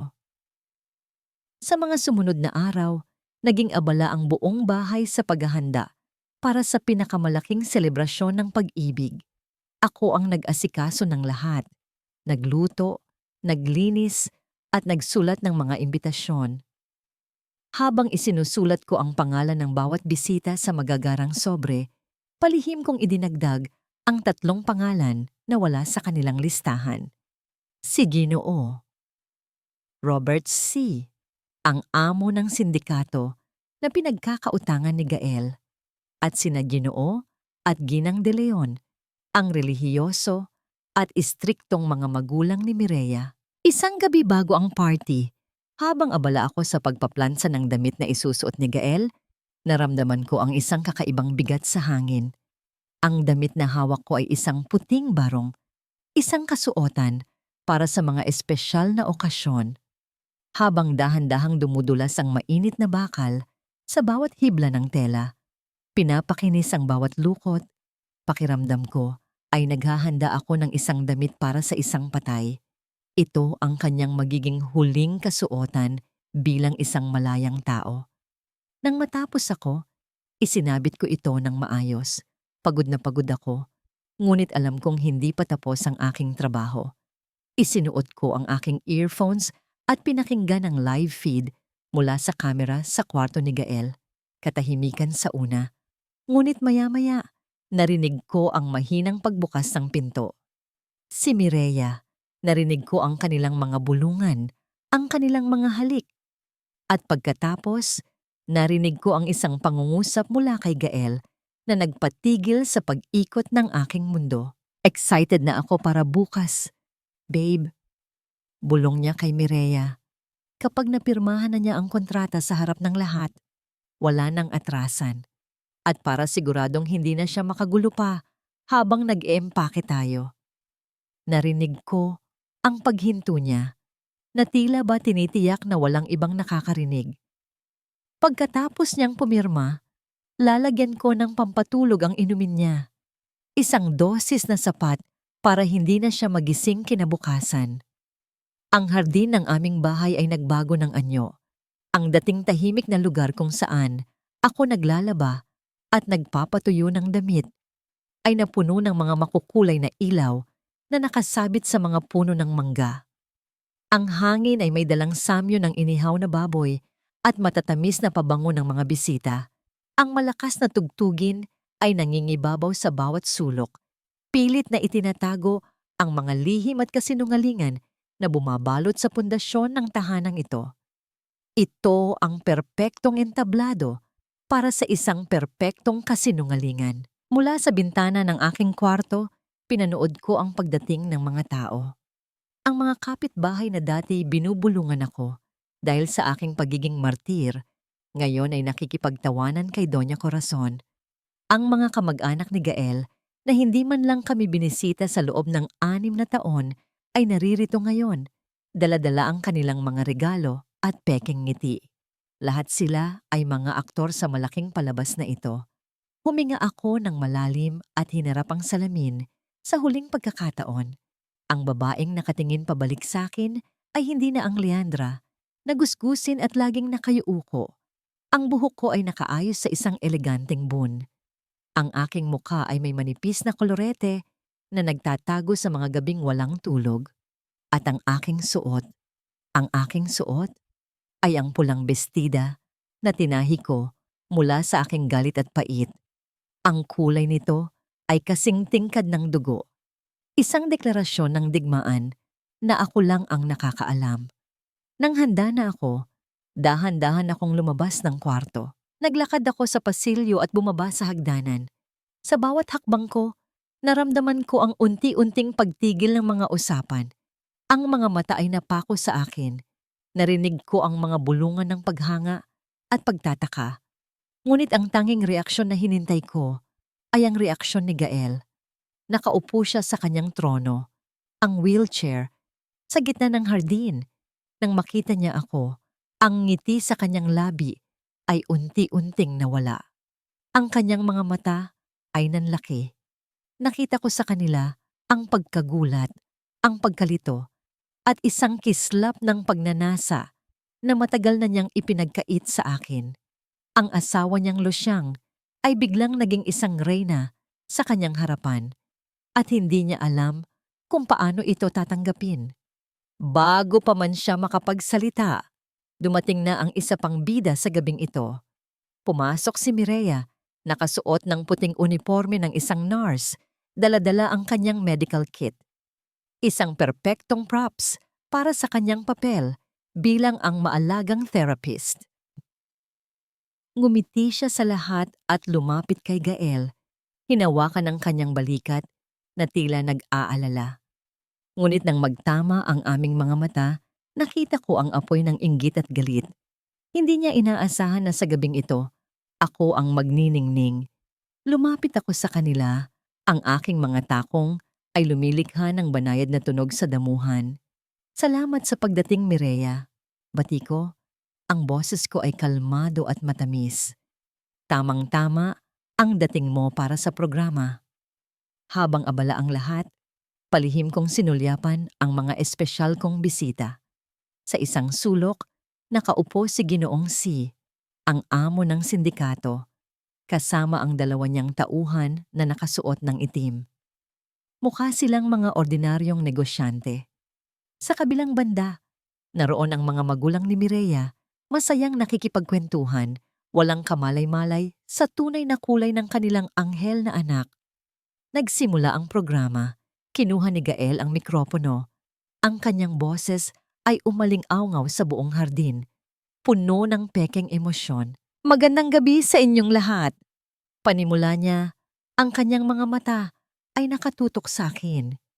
Alam niyo, sa loob ng 6 na taon, ang wheelchair na ito ang naging mundo ko. Ngunit sa bawat araw ng kadiliman, may isang anghel na hindi ako iniwan. Ang aking asawa, si Leandra. Nagpalakpakan ng mga tao. Naramdaman ko ang pagbaling ng kanilang mga tingin sa akin. Puno ng awa at paghanga. Pinanatili ko ang aking nangiti. Isinakripisyo niya ang lahat para sa akin. Pagpapatuloy ni Gael, ang kanyang boses ay tila nababasag. Ang kanyang pangarap, ang kanyang kabataan. Lahat ibinigay niya. Kaya sa gabing ito, gusto kong suklian ang kanyang kabutihan. Huminga siya ng malalim, hinahayaan ang tensyon na bumalot sa hangin. Mayroon akong isang malaking sorpresa para sa kanya. Isang sorpresa na magbabago ng aming buhay, magpakailanman. Tumayo ako at kinuha ang isang baso ng alak mula sa isang waiter. Naglakad ako palapit sa mesa kung saan nakaupo si Doña Corazon. Itinaas ko ang aking kopita. Sinisiguradong nakatingin siya sa akin. Ma, sabi ko, ang aking boses ay malinaw at matatag. Sapat para marinig ng mga nasa malapit. Bago ang sorpresa ni Gael, gusto ko munang mag-toast para sa inyo, para sa lahat ng pagmamahal na ibinigay niyo sa akin. Itinaas niya ang kanyang baso.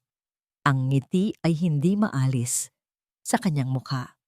At para sa gabing ito, dugtong ko habang tinititigan siya ng diretso sa mata, isang gabi na hinding-hindi niyo malilimutan.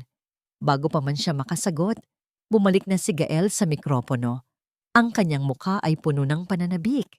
Ang kanyang mga mata ay nagniningning sa kasakiman. Ang sandali ng kanyang tagumpay ay narito na. At ang sorpresa ko para sa aking pinakamamahal na asawa ay, sa mismong sandaling iyon, ang lahat ng ilaw sa hardin ay sabay-sabay na namatay. Ang malakas na tugtugin ay biglang naputol. Ang masayang pagtitipon ay nilamon ng isang biglaan at ganap na kadiliman. Ang tanging maririnig na lamang ay ang sabay-sabay na paghinga ng mga taong nagulat at ang mga bulungan ng pagkalito at takot na nagsimulang gumapang sa hangin. Ang kadiliman ay biglang bumalot sa hardin, ngunit hindi ito isang katahimikang payapa. Ito ay isang katahimikang puno ng tanong at kaba. Ang mga bulungan ay nagsimulang gumapang mula sa bawat mesa, parang mga ahas na naghahanap ng liwanag. Narinig ko ang boses ni Gael, nagtatanong kung ano ang nangyari. Ang kanyang tono ay puno ng inis dahil nasira ang kanyang perpektong sandali. Ngunit bago pa man may makasagot, isang nakakasilaw na liwanag ang biglang sumindi mula sa harap. Ang puting telon na inihanda para sa slideshow ng aming mga lumang litrato ay naging isang bintana.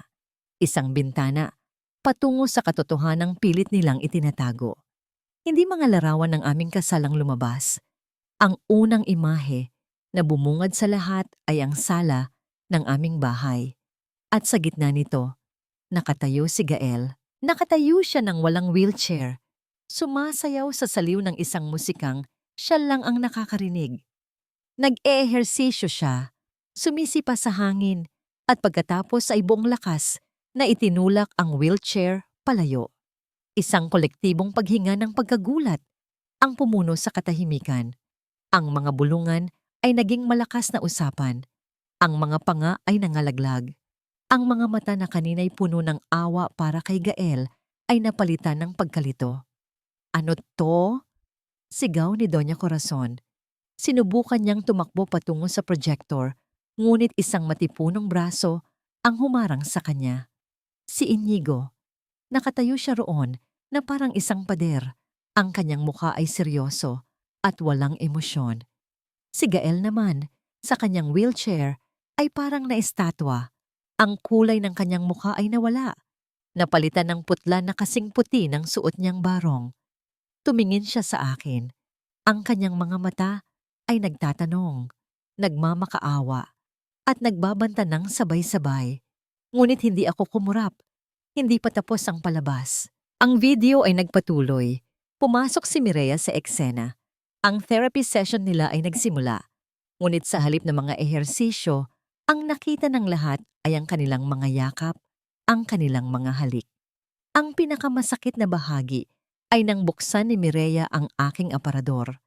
Kinuha ang aking bestidang pantulog at isinuot ito habang nagtatawanan sila sa ibabaw ng kama kung saan ako dapat natutulog. Ang mga magulang ni Mireya ay napahawak sa kanilang mga bibig. Ang kanilang mga mukha ay namula sa matinding hiya. Ang kanilang perpektong anak, ang kanilang anghel, ay isa palang ahas na nanunuklaw sa sarili nitong kaibigan. At pagkatapos, ang boses. Ang malinaw na audio ng kanilang pag-uusap ay umalingaw-ngaw sa buong hardin, mas malakas pa kaysa sa katahimikan. Kapag napapirma na ng tanga yung bentahan ng bahay, itutuloy na natin ang plano. Aksidente sa hagdanan, mabilis, malinis. Lalagyan ko ng pampatulog ang inumin niya. Isang dosis na sapat para hindi na siya magising kinabukasan. Tapos na ang palabas. Ang huling imahe sa screen ay ang nakangiting mukha ni Gael at Mireya. Nagyayakapan, habang ang kanilang mga plano ng pagpatay ay malinaw na naririnig ng lahat. Ang katahimikan na sumunod ay mas mabigat at mas nakakatakot kaysa sa kadiliman kanina. Walang nagsasalita, walang gumagalaw. Ang lahat ay nakatingin sa 3 taong nasa gitna ng entablado ng kanilang sariling kahihiyan. Si Mireya ang unang bumigay, namumutla at nanginginig. Sinubukan niyang magsalita, ngunit walang boses na lumabas. Ang kanyang ama, isang lalaking kilala sa pagiging disente at relihiyoso, ay tumayo. Naglakad ito palapit sa kanya, hindi nang may pag-aalala, kundi nang may matinding galit. Ang tunog ng kanyang palad na dumapos sa pisngi ni Mireya ay umalingaw-ngaw sa hardin, isang malutong na deklarasyon ng pagtatakwil. Hinila niya ang kanyang anak palabas ng party, palayo, sa kahihiyang idinulot nito sa kanilang pamilya. Si Doña Corazon naman ay napaupo sa kanyang silya, hawak ang kanyang dibdib, tila ba totoong inaatake na sa puso. Ngunit walang lumapit para tulungan siya. Ang kanyang mga kaibigan ay umiiwas ng tingin, abala sa pagbubulungan. At si Gael? Si Gael ay naiwan mag-isa. Ang kanyang mundo ay gumuho sa loob lamang ng 5 minuto. Tiningnan niya ang mga mukha sa paligid. Ang kanyang mga kamag-anak na ngayon ay nakatingin sa kanya ng may pandidiri. Ang mga kapitbahay na nagpipigil ng tawa at si Ginoo. Ang amo ng sindikato, na ngayon ay nakatayo na. Ang mukha ay madilim at walang awa. Sa gitna ng lahat ng ito, ako ay nanatiling nakatayo, kalmado. Hawak ang aking baso ng alak. Hindi ako nagsalita. Hindi ko kailangang magsalita. Hayaan mong ang katotohanan ang humusga sa kanila. Ngunit ang isang hayop na nasukol ay mapanganib. Sa isang iglap, nawala ang lahat ng pag-arte ni Gael. Ang takot sa kanyang mga mata ay napalitan ng purong galit at desperasyon. Sa isang kilos na hindi inaasahan ng lahat, tumayo siya mula sa kanyang wheelchair. Tumayo siya. Ang lalaking 6 na taong nagpanggap na baldado ay tumayo sa harap ng lahat. Ang kolektibong paghinga ng pagkagulat ay muling narinig. Ito ang huling pako sa kanyang kabaong, ang hindi maikakailang ebidensya ng kanyang kasinungalingan. Ngunit hindi siya tumayo para sumuko. Tumayo siya para lumaban. Kasalanan mo to. Sigaw niya. Ang kanyang daliri ay nakaturo sa akin. Nanginginig sa galit. Sinira mo ang buhay ko. Kinuha niya ang kutsilyo na nakapatong sa mesa. Ang kutsilyong gagamitin sana para sa anniversary cake. Ang talim nito ay kumislap sa ilalim ng liwanag ng buwan na muling lumitaw. Itinulak niya ang kanyang sariling ina na nakaharang sa daan, dahilan para ito ay matumba. Hindi niya ito pinansin. Ang kanyang mga mata ay nakapako sa akin, puno ng intensyong pumatay. Papatayin kita! Tumakbo siya patungo sa akin. Ang mga tao ay nagsigawan, may mga tumayo at umatras. At ang masayang pagtitipon ay naging isang eksena ng karahasan. Hindi ako gumalaw. Tinitigan ko lamang siya habang papalapit siya. Ang kanyang mukha ay nababalot ng galit. Ang kutsilyo ay nakaumang sa aking dibdib. Ilang pulgada na lang ang layo niya sa akin nang biglang may dumating. Mula sa gilid ng entablado, 2 matitipunong braso ang humablot sa kanya. Mabilis, malakas, at walang pag-aalinlangan. Hindi ito si Inigo. Ito ang mga tauhan ni Ginoong Si. Hindi sayo ang babaeng yan, sabi ng isa sa kanila. Ang boses ay malamig at puno ng awtoridad. At hindi mo na kami kayang bayaran. Binitiwan ni Gael ang kutsilyo. Bumagsak ito sa damuhan. Ang kanyang galit ay agad na palitan ng matinding takot. Tiningnan niya si Ginoong Si, na ngayon ay dahan-dahan nang naglalakad palapit sa kanya. Mr. Sai, magbabayad ako. Pakiusap ni Gael. Nanginginig ang boses. Pumirma na siya sa kontrata ng bahay. Magbabayad ako. Pangako. Ngumiti si Ginoong Sin, isang nangiting hindi nakarating sa kanyang mga mata. Sa palagay mo ba, Gael, pipirmahan pa niya ang kontrata matapos niyang i-broadcast sa buong Pilipinas ang balak mong pagpatay sa kanya? Ang mga salita ay tumama kay Gael na parang mga bala. Napalingon siya sa akin. Ang kanyang muka ay puno ng matinding pagkatalo. Sa wakas, naunawaan niya. Ang sorpresa ay para sa kanya, hindi para sa akin. Ang 2 tauhan ni Ginoong Si ay hinawakan siya sa braso at sinimulang hilahin. Nagsimulang manlaban si Gael, nagmamakaawa. Ngunit wala nang nakikinig. "Leandra, tulungan mo ako. Please, asawa mo ako." Sigaw niya, lumapit ako sa kanya. Tinitigan ko ang kanyang mga mata, ang mga mata na minsang nagpasaya sa akin. At ngayon ay pinatay na ako. Hindi ako nakaramdam ng galit. Wala na akong naramdaman. Ang apoy sa aking puso ay naging abo na. "Matagal nang patay ang asawa mo, Gael," sabi ko.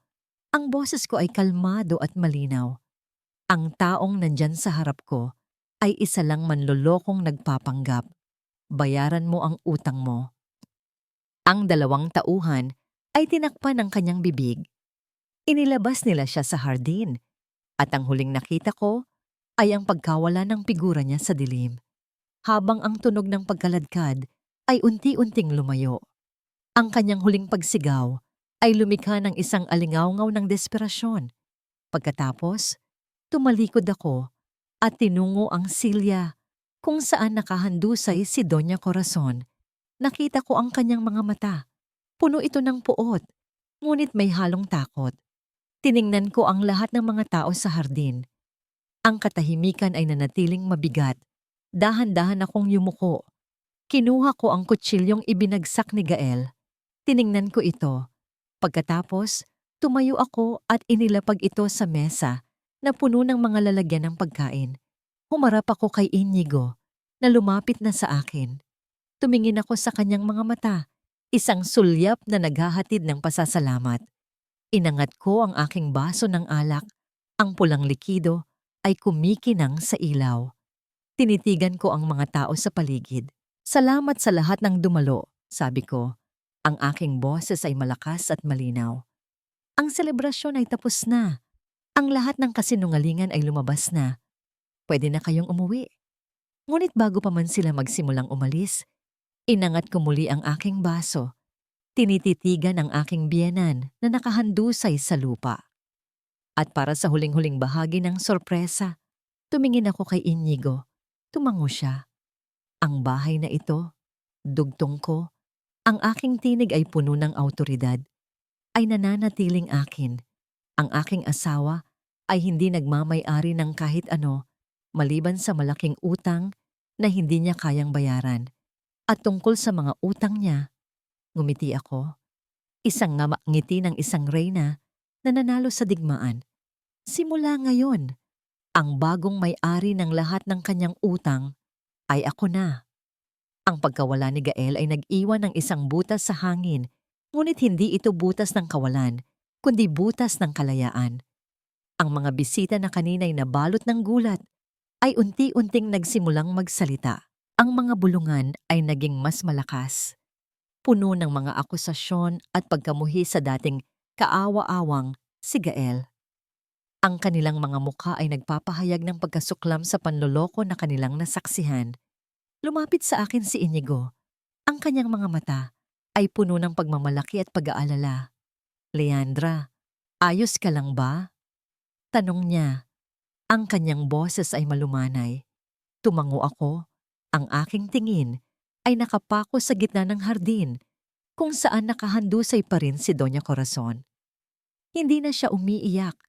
Nakatingala lamang siya sa madilim na langit. Ang kanyang mga mata ay walang buhay. Walang sino man ang lumapit upang tulungan siya. Ang kanyang sariling pagkukunwari ay naging kulungan niya. Sa wakas, isa sa mga kapitbahay ang naglakas loob na lumapit. Hindi para tulungan si Doña Corazon, kundi para magtanong. "Totoo ba ang lahat, Leandra? 6 na taon siyang nagpanggap na baldado?" Tumango ako. "Hindi lang yan. Plano niya akong patayin pagkatapos kong ipagbili ang bahay na ito para lang mabayaran ang kanyang mga utang sa sugal." Ang mga salitang iyon ay parang apoy na kumalat. Ang mga bulungan ay naging galit na sigaw. Ang mga kapitbahay na dati nagbigay ng awa kay Gael ay ngayon ay puno ng matinding pagkamuhi. Ang mga naniniwala sa pagmamartir ni Leandra ay ngayon ay handang maging hukom ng kanyang mga kaaway. Hindi nagtagal, dumating ang mga pulis na sadyang tinawagan ni Inigo bago pa man magsimula ang party. Matapos kunin ang ilang testimonya, inalaya nila si Doña Corazon na tumayo. Ngunit sa pag-angat niya, nakita ko ang pagtaas ng kanyang ulo. Ang kanyang mga mata ay puno ng puot. Leandra, pagbabayaran mo to. Sigaw niya. Ang kanyang tinig ay garalgal at puno ng lason. Hindi pa tapos ang laban. Hindi mo pa ako kilala. Hindi ako kumibo. Isang malamig na ngiti ang sumilay sa aking mga labi. Mali ka, ma. Kilala na kita. Kilala ko kayong lahat. At ang laban, nagsisimula pa lang. Dinala ng mga pulis si Doña Corazon. Ang kanyang mapanghamong tingin ay nanatili hanggang sa mawala siya sa paningin. Sumunod na araw, umaga pa lamang ay nasa presinto na kami ni Inigo. Ipinaliwanag niya sa mga awtoridad ang lahat ng detalye, mula sa panloloko ni Gael hanggang sa pagpaplano ng pagpatay. Ipinakita ko ang mga ebidensya, ang mga video mula sa mga spy camera, ang audio recording ng kanilang usapan, at ang text message tungkol sa aksidente. Si Gael, nakaupo sa loob ng holding cell, ay tiningnan ako ng may panginginig. Ang kanyang mukha ay maga, at ang kanyang mga mata ay puno ng takot. Wala na ang kanyang kayabangan. Wala na ang kanyang pagpapanggap. Isa na lamang siyang basag na tao na nakatago sa likod ng rehas. Inilabas ni Inigo ang isang maliit na sobre. Gael, sabi niya, ang kanyang boses ay walang emosyon. Mayroon ka pang kasong harapin bukod sa attempted murder at fraud. Isang kaso para sa pagsuway sa Republic Act 9,262, ang Anti-Violence Against Women and Their Children Act. Ang panloloko mo kay Leandra sa loob ng 6 na taon, ang paggamit mo sa kanyang kita, at ang mental at emotional abuse na idinulot mo ay krimen. At sa kasong yan, ikaw ay magbabayad. Pagkatapos ay dumating ang oras. Leandra, tawag ni Inigo. Gael has requested to speak with you one last time before his formal detention. Naglakad ako palapit sa rehas.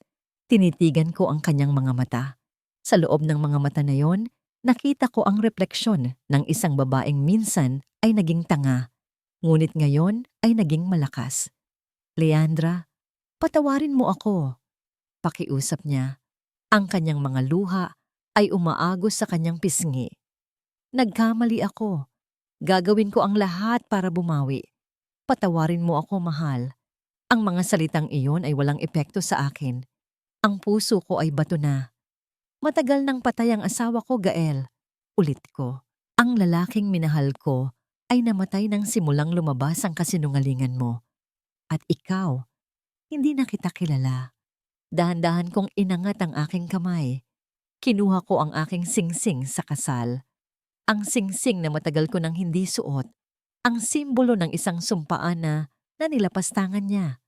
Tinitigan ko ito sandali. Ang ginto ay kumikinang sa ilaw. Isang paalala ng isang pag-asa na matagal nang pumanaw. Inihagis ko ang singsing. Hindi ito lumagpak sa sahig. Direkta itong nahulog sa isang baso ng tubig na nakapatong sa mesa sa harap ni Gael. Ang maliit na paggalaw ng tubig ay ang tanging tanda ng pagbagsak nito. Ang tunog ay banayad, ngunit sa aking pandinig, ito ay mas malakas pa kaysa sa isang putok ng baril. Ito ang tunog ng isang pagtatapos, ang tunog ng aking paglaya. Tinalikuran ko siya. Hindi ako lumingon. Hindi ko na kailangang lumingon. Inigo, tawag ko. Ang boses ko ay matatag. Magsimula na tayo sa lahat ng legal na proseso. Ayaw kong may matira, kahit na anong bakas ng mga halimaw na yan sa buhay ko. Bago kami umalis, may isang huling impormasyon na natanggap si Inigo mula sa isang pulis. Attorney Valdez, sabi ng pulis. Ang kanyang tingin ay nakatuon sa isang report. Si Mireya Solis ay nahuli rin.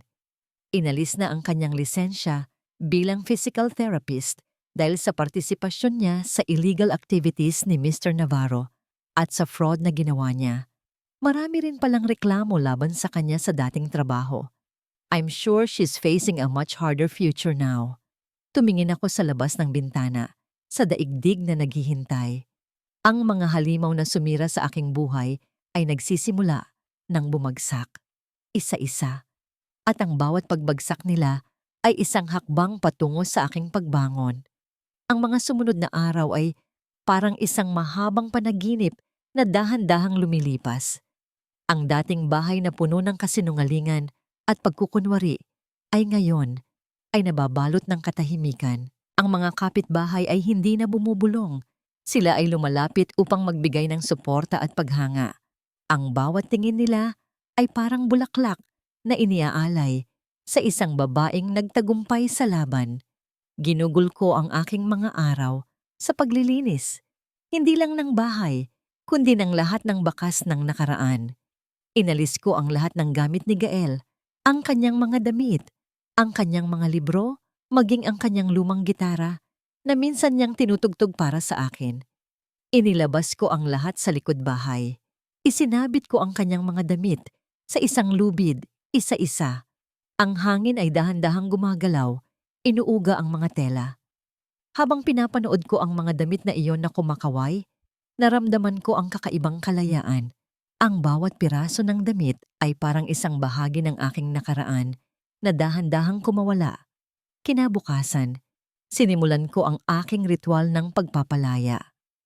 Sinindihan ko ang isang maliit na apoy sa likod bahay. Dahan-dahan, isa-isa. Inihulog ko ang kanyang mga gamit sa nagliliyab na apoy. Ang usok ay umakyat sa langit. Dala ang lahat ng pait at sakit. Habang pinapanood ko ang mga damit na nagiging abo, naramdaman ko ang paglamig ng aking mga mata. Walang luha, wala ng kirot, tanging katahimikan. Ito ang libing ng Leandra na martir. Hindi ko na kailangang balikan ang presinto. Si Inigo ang nag-asikaso ng lahat. Si Gael ay nananatili sa loob ng kulungan, naghihintay ng kanyang sentensya. Si Mireya ay wala na rin sa sirkulasyon. Ang kanyang lisensya ay kinuha at ang kanyang reputasyon ay nawasak. Hindi ko sila inisip. Hindi na sila bahagi ng aking mundo. Ngunit may isang taong kailangan ko pang harapin. Si Doña Corazon. Isang araw pagkatapos ng insidente, lumapit ako sa kanyang kwarto. Nakaupo siya sa gilid ng kama. Ang kanyang mga mata ay walang buhay. Ang kanyang buhok ay magulo. Ang kanyang muka ay puno ng matinding pagkadismaya. Alam niya na wala na ang lahat. Ma, tawag ko. Ang aking boses ay kalmado. Aalis na kayo. Tumingin siya sa akin. Ang kanyang mga mata ay nanlaki. Wala akong pupuntahan, Leandra. Pamilya mo ako. Hindi, sagot ko. Hindi na tayo pamilya. Walang inang nagkakanulo sa kanyang sariling anak-anakan. Wala kayong inang magpaplano ng kamatayan ng kapwa ninyo para lang sa pera. Ang relasyon natin ay matagal ng patay. At ngayon, oras na para ilibing ito. Hindi siya nagsalita. Wala siyang magawa. Wala na siyang lakas. Ibinigay ko sa kanya ang isang maliit na bag ng mga personal niyang gamit. Kasama ang pamasahe pauwi sa probinsya. Hindi ko na kayo kailangan, sabi ko. Maari na kayong umalis. Tumingin siya sa akin nang may galit. Ngunit wala na itong talab. Ang kanyang mga mata ay puno ng pagkamuhi. Isang pagkamuhi na alam kong dadalhin niya hanggang sa kanyang pagtanda. Ngunit sa pagkakataong ito, hindi na ako ang apektado.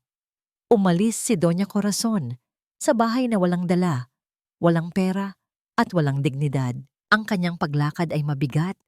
Ang kanyang mga balikat ay nakayuko. Ang mga kapitbahay ay tinitigan siya. Puno ng paghusga. Ito ang kanyang karma. Pagkatapos ng lahat ng paglilinis, ng lahat ng pagpapalaya, isang bagay ang nanatili.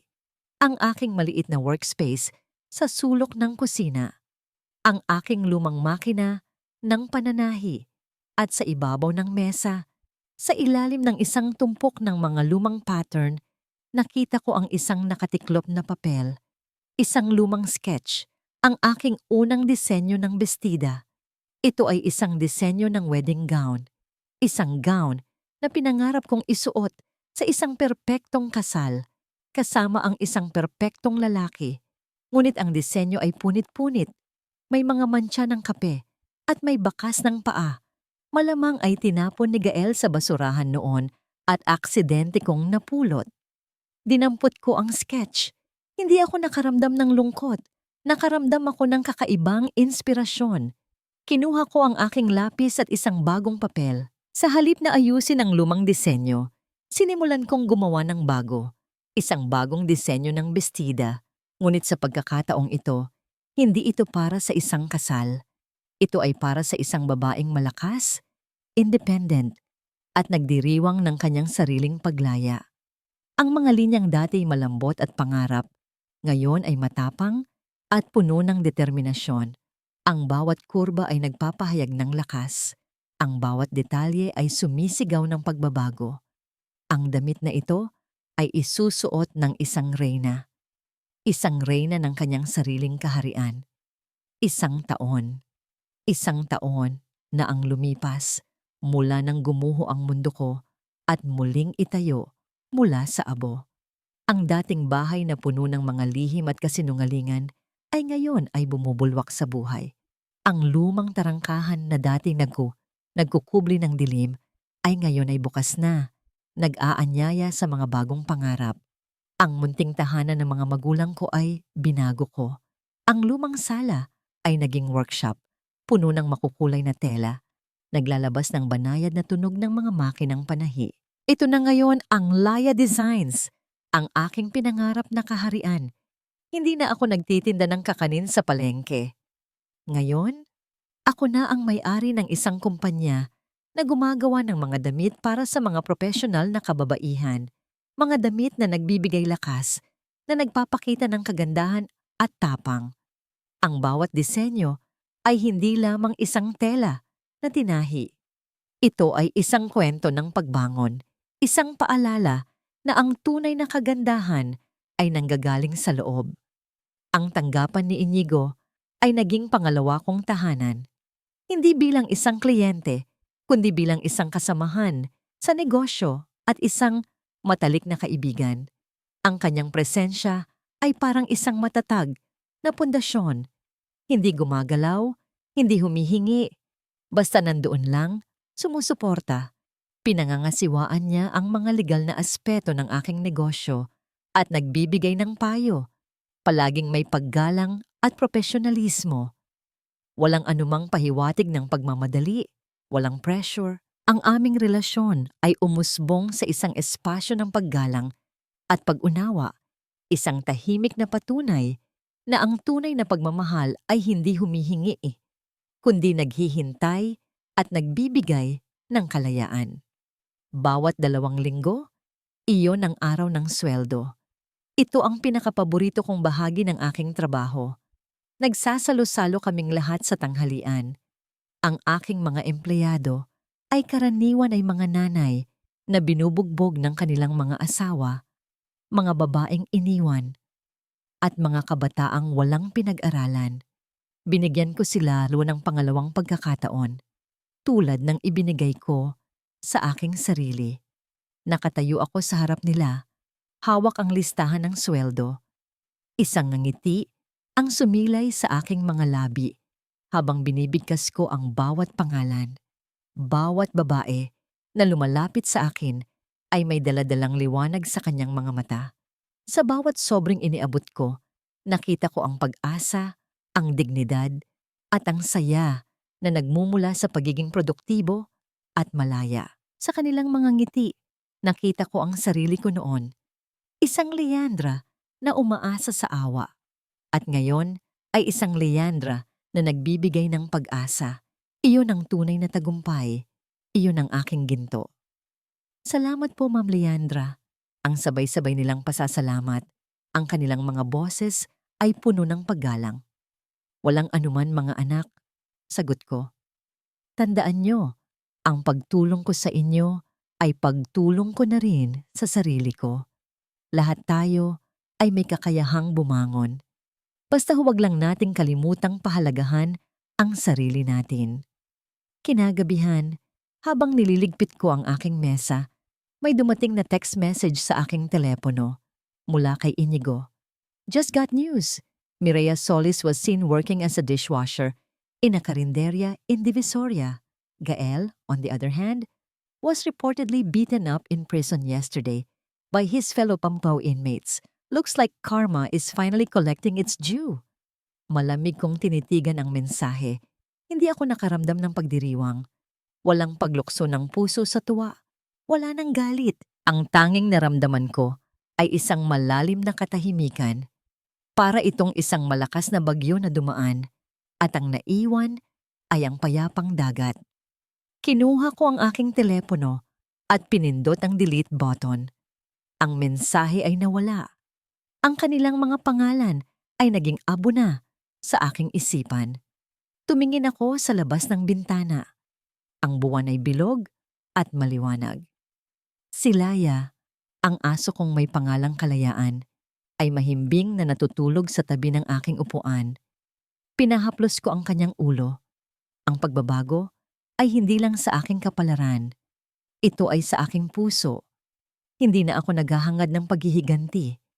Ang tanging hinahangad ko ay kapayapaan. At ngayon, hawak ko na ito. Nasa akin na ang aking kalayaan. Hindi na ako ang babaeng laging nagtatago sa dilim. Ako na ngayon ang babaeng lumilikha ng sarili niyang liwanag. 5 taon. 5 taon na ang lumipas. Ang orasan ng aking buhay ay hindi na binibilang sa sakit at paghihirap, kundi sa bawat ngiti ng mga taong tinulungan ko. Sa bawat tahi ng makinang nagbibigay ng pag-asa, at sa bawat paghinga ng maliit na anghel na nagbigay kulay sa aking mundo. Ang bahay na dating saksi sa aking mga luha ay ngayon ay punong-puno ng pagtawa at pag-asa. Lumawak na ang Laya Designs. Ang maliit na workshop sa sala ay naging isang multi-level na establishmento, nagbibigay ng trabaho at dignidad sa daan-daang kababaihan. Ang aking pangalan, Leandra Navarro, na minsan ay naging simbolo ng pagiging tanga at biktima, ay ngayon ay ginagamit na bilang inspirasyon. Ako ang patunay na ang pagbagsak ay hindi katapusan, kundi simula ng isang mas malaking pagbangon. Hindi ko na naiisip sina Gael o Mireya. Ang balita tungkol sa kanilang kapalaran ay dumarating paminsan-minsan, tulad ng alingaw-ngaw ng isang bagyo na matagal nang lumipas. Si Gael ay nanatili sa bilangguan. Ang kanyang sentensya ay nagsilbing babala sa mga katulad niya. Si Mireya naman ay naging anino ng kanyang dating sarili, nagtatago sa dilim ng pagtatrabaho sa isang maliit na karinderya. Ang kanyang ganda ay kupas na at ang kanyang ambisyon ay naging abo. Si Doña Corazon ay tumanda sa probinsya, nag-iisa at kinasusuklaman ng sarili niyang mga kamag-anak. Wala na akong nararamdamang galit, walang pagdiriwang. Tanging isang tahimik na pagtanggap na ang hustisya sa huli ay umiral. Ang tunay na kapatawaran ay hindi nangangahulugang kalimutan ang nagawa nilang kasalanan, kundi kalimutan ang sakit na idinulot nila. Nakalaya na ako mula sa pagkaalipin ng puot. Ngunit ang pinakamalaking regalo sa akin ay si Luna. Ang munting batang babae na ngayon ay 5 taong gulang na.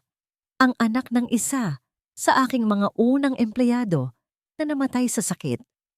Ako ang naging nanay niya. Ang bawat yakap niya, ang bawat halik niya, ang bawat tanong niya ay nagpapaalala sa akin na ang pag-ibig ay hindi lang sa pagitan ng mag-asawa. Ang pagiging ina, kahit hindi ako ang nagluwal sa kanya, ay nagbigay sa akin ng pinakamalalim na kapayapaan at kaligayahan. Si Laya, ang aking aso, ay lumaki na rin kasama si Luna, nagbabantay sa kanyang bawat galaw. Isang hapon, habang naglalakad kami ni Luna, Sa dalampasigan sa Batangas, naroon si Inigo. Matatag siya, gaya ng dati. Naglalakad siya sa tabi ko, ang kanyang kamay ay malayo sa akin. Palaging nagbibigay ng sapat na espasyo at paggalang. Ngunit sa bawat sulyap, sa bawat ngiti, naroon ang isang hindi sinasabing pagmamahal. Naabot na namin ang aming ika-5 anibersaryo ng negosyo. At sa gabing iyon, sa isang tahimik na hapunan sa aming bahay, habang si Luna ay mahimbing nang natutulog, lumuhod si Inigo sa aking harapan. Hindi siya nagsalita. Wala siyang kailangan sabihin. Sa kanyang kamay ay isang simpleng singsing na pilak, walang mamahaling bato, ngunit puno ng sinseridad. Tinitigan ko ang kanyang mga mata. Sa loob ng 5 taon, naging pamilya siya sa akin, naging kaibigan, naging taga-suporta, naging kakampi sa digmaan, at naging katuwang sa pagtatayo ng aking kaharian. Hindi siya humingi ng kahit ano. Nandoon lang siya, tahimik na naghihintay. Kinuha ko ang kanyang kamay at dahan-dahang itinaas siya. Ngumiti ako sa kanya, isang ngiting totoo, malaya, at puno ng bagong pag-asa. Inigo, sabi ko, ang boses ko ay puno ng kaligayahan. Alam mo, ang Leandra na minahal mo noon ay matagal nang wala. Marami na akong pinagdaanan. Marami na akong natutunan. Bumuntong hininga ako. And this Leandra? She's very expensive now. Ang kanyang mga mata ay nanlaki sa pagtataka. Ngunit pagkatapos, dahan-dahan siyang ngumiti. Isang tunay na ngiti na umabot sa kanyang mga mata. Naintindihan niya. Naintindihan niya na hindi ko na hinahanap ang isang knight in shining armor na magliligtas sa akin. Hinahanap ko ang isang kapareha, isang kaibigan, isang taong rererespeto sa aking bagong tuklas na lakas at halaga. Sige, sagot niya. Ang kanyang mga mata ay nagniningning sa tuwa. Kung ganoon, handa akong magbayad ng kahit magkano. Basta para sa'yo. Hindi ako agad sumagot. Ang pag-ibig na ito ay hindi mapusok. Ito ay banayad, matatag, at matalinghaga. Ito ay pag-ibig na dumaan sa apoy at bumangon mula sa abo.